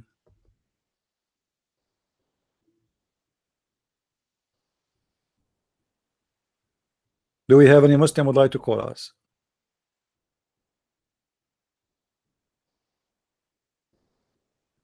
No, once actually I was in a vacation and I was in a beach, and in the beach they have like a bar. For me, I don't really drink, so I went to get water, you know, it's for free.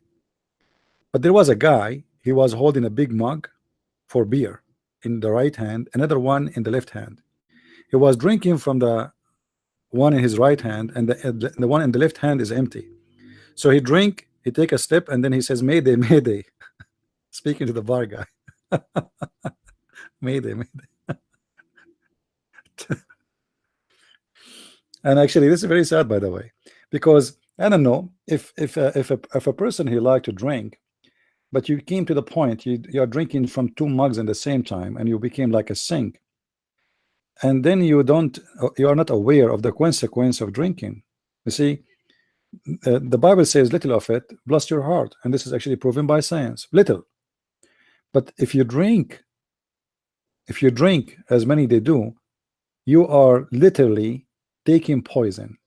Alcohol is not bad as anything is. If you take it in a moderate volume, it's fine. Too much food will kill you, too much sugar will kill you, too much salt will kill you, too much water will kill you, too much alcohol will kill you. I mean, it's not science, it's easy to understand. So drinking is a kind of illness people suffer from, and many people, they will not notice. The same as the smoking. You know, I went to Europe and I noticed how much people in Europe they smoke. It's really disgusting and very shameful. I mean, you are now, you know that this is bad, you know that is going to cause you cancer, and still you smoke. I mean, why you do that to yourself? So human being have to fight, you know, what he is enslaved to. Many people, they are enslaved into alcohol, slave into smoking, slave into vagina, like Muhammad and his followers, slave into, you know, there's many form of slavery. Try to free yourself and live as God wants you to live. Stay healthy. Anything will take your consciousness, don't do it. You like to drink, okay, drink little. I have a bottle of wine. Actually, it was given to me as a gift, and I think I have it now for a year and what, maybe more than a year, something like that. Yeah, more than a year. And I don't think it's going to be finished this year anyway. So why you want to do that? I mean, just drinking is bad. You enjoy drink, little is good. Little, take a little. You know, be careful. Your body is very easy to be destroyed. Human being body is easy to break. Very easy. A glass is stronger than your body. So be careful, my friend, and you will not know how dangerous what you do now when you are young. You will notice later when you are old, because when you are young, your body is still like can resist and can don't show right away the crack in your body. But when you are already getting old and your body is getting tired and your cells is not refreshed as before, then you will notice what drinking did to you and what smoking did to you, and etc. So I cannot tell you what to do, by the way, but I'm just sharing with you what I think it's wrong, you know. No, I don't take one drink a year. Sometimes I don't even drink the whole year. I don't. You know, I drink coffee, I drink tea, you know, but alcohol is not really, I don't care. I don't consider it as a drink in my menu. I never smoke a cigarette all my life, and I will never do. Why I want to do that? Why a person he will hurt himself? Why I want to do that? My neighbor, he told me about his father who drank a lot. I mean, he drank a lot. When I say drunk, I mean he drank a lot of alcohol through his life, and now his father, he wear a diaper. Literally, he wear a diaper. He cannot control himself. His liver is totally destroyed. He is like a child. He wear a diaper. He drive his car wearing a diaper, like a baby, and he have to do a liver cleaning every week or something. You know, very bad. Why you want to do that yourself? Or people who listen to loud music. Then you are 60 and you start hearing nothing. So now what you do, you have to install speakers inside your ears. Before you, when you're young, you install speakers in the back of your car, very loud. And now you have to put the speakers in your ear, inside your ear. And then maybe you will hear, because you might even lose all your hearing. Why you want to do that yourself? Can't you listen to music without being crazy, stupid, destroying your ears? Life is about choices, and there's many stupid choices around. That's the same as Islam. Islam focus in your desire, your sexual desire, your food desire, try to control you by your temptation. And the same as other temptation, you know, media, you are sitting watching a movie and then suddenly a guy is eating hamburger appear in the screen for commercial, and then you feel hungry because you saw somebody eating, but you were not even thinking about it. So without even noticing, you go to the kitchen and you make yourself a sandwich and you eat when you should not eat. You are not hungry. Addiction is a problem, and addiction have many, you know, many faces. And temptation is the real problem a human being he suffer from. You have to fight always your temptation. We go back to Arabic topic, sexual origin. That's weird. Yeah. Do we have any Muslim here? Who is a Muslim would like to call us, please?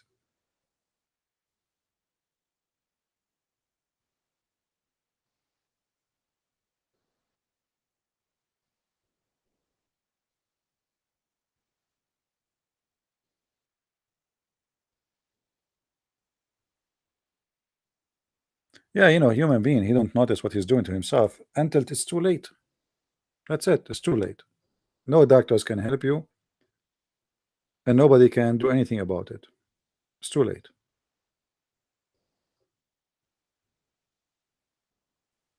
Same as a Muslim, he might die for the sake of Muhammad. You die, you think that there are virgins waiting for you and they are taking off their panties. But after you became pieces, you notice that it's too late. There's no virgin waiting for you and you get screwed.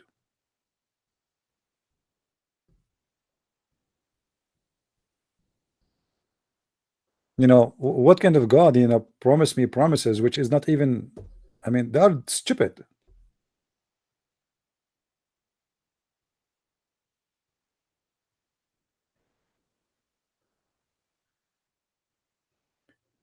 Who if you read my books, Sex and Allah, and you find something really you like in there, what is the most subject you like from those who read my book?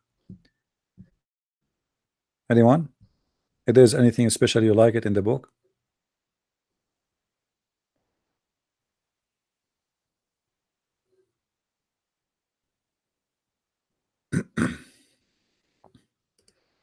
Well, if you don't get my books yet, don't hesitate, get them. And Amazon is shipping them for free. No, Sex and Allah. The name of the book, Sex and Allah.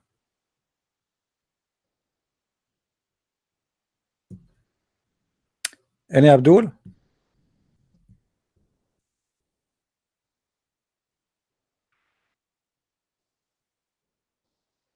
Why does Allah swear in the Quran? Because it's a man. This is a man. The Quran is made by a man. You know, it's not about just only swearing. Have you ever heard of somebody swear by fig? I mean, isn't it stupid? Imagine we have a God and he say take an oath by the fig. I'm so glad he did not swear by watermelon.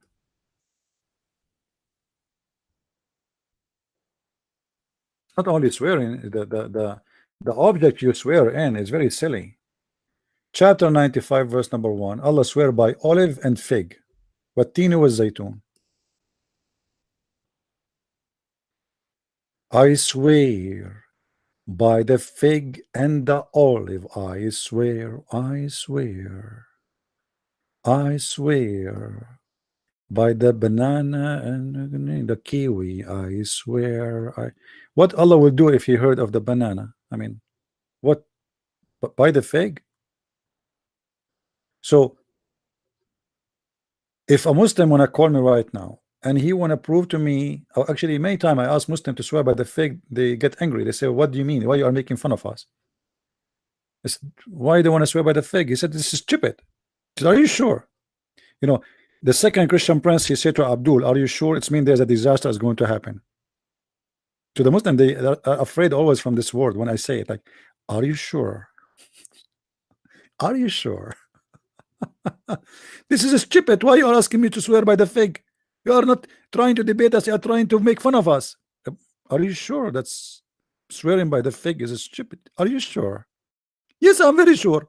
And what do you mean, are you sure? Okay, well, as long you are sure that swearing by fig is stupid, so how Allah he swear by fig? Huh? I never heard this before. What do you mean you never heard this before?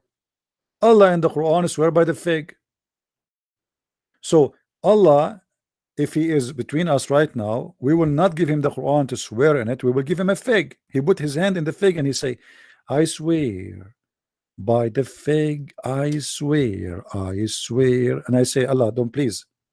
You have to swear 3 times. And then he say, I swear by the fig 3 times. I swear. What? And what is the fig have to do with the olive? I mean, what kind of a mix this mix? Olive and Allah swear by the fig and the olive?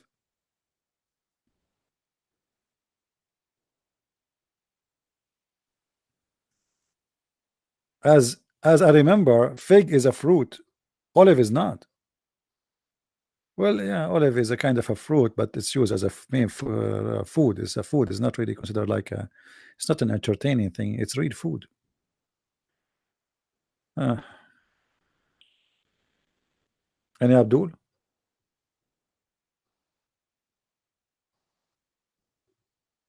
Anyone? Now you know. Uh, Always the one who made the Quran. He he forgot to switch between him as an author and him as God. This is why you see in the Quran many things. It's stupid. Like as an example, the Quran says, "It is He who created for you." Okay, He who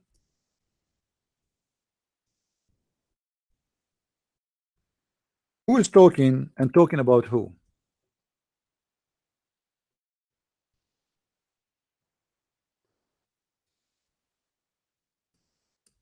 Any Muslim can tell us?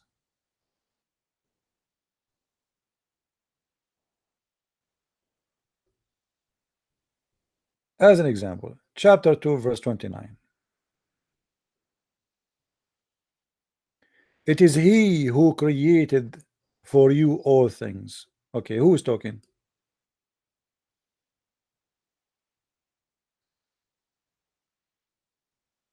Any Muslim can tell us?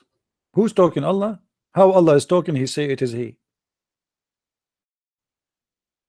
Imagine Christian Prince, he says it is He. He's talking about Christian Prince, but yet he says it's He. This is based on the language is wrong. Based on the speech is wrong. Based on the presentation is wrong. And it's not logical. He should say it's I, the one who create for you all things. But the one who wrote the Quran always is stupid. He forget to switch from he speaking about God and God is speaking about himself, and that's why it's coming funny.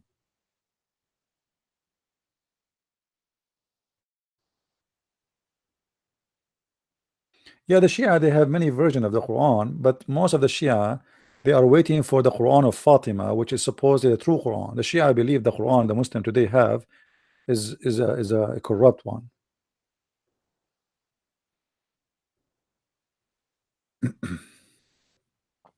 So any Muslim will tell us it is he who. And look, behold, the Lord said to the angels, who's talking? Any Muslim can tell us? If Allah is the one who's talking, how he say, behold, the Lord said to the angel?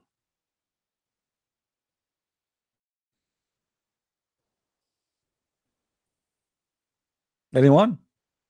Allah is talking and yet he says, behold, the Lord said. Who's talking? And then he says, and he taught Adam. Who's talking? He taught Adam, not I taught Adam.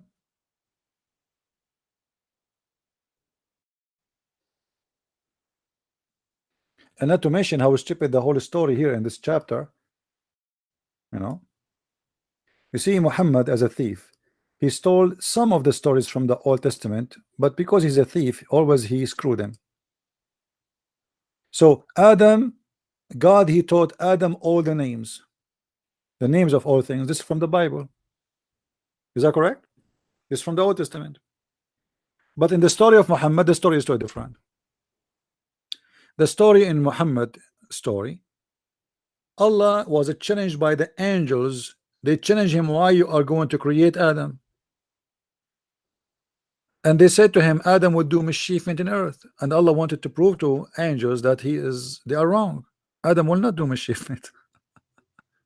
So he taught Adam all the names, and then he placed all the things of with the names in the front of them, in front of the angels, and he wanted to prove to them that he is the one who is the mighty God who knows all the names, he knows all the news, he knows all the future. So he said to him, okay, if you are right, tell me the names of those things. I mean, how stupid that is. Imagine I have a dog, I call him Susu,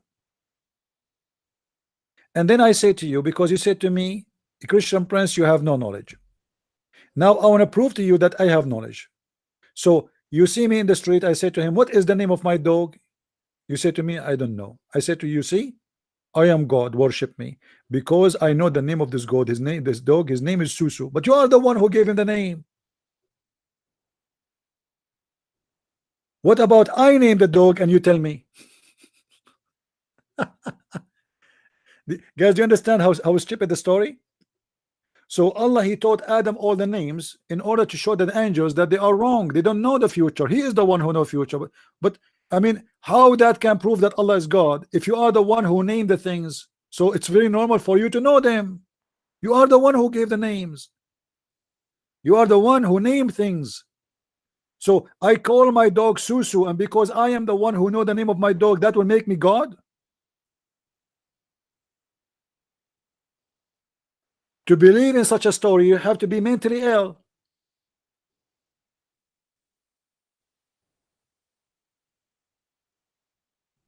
And what kind of angels they are arguing with God? And the God, he wanted to prove to them that he knows. Hello? Hello, CP. Hey, my Yeah, friend, how are you? it's Asif here. Hey, Asif, how is things going? Fine. I just thought I'd call you All right. because we were talking a little while earlier about science in the Quran and Muslims are running away. I don't know why they're not calling you. They will call me after I close. Yeah, because I don't know if you've seen CP on YouTube these days. They are actually now detracting from this statement. Many of the scholars who used to call themselves scholars, they no longer now entertain this idea. They say no, no, no, no, don't say miracles and science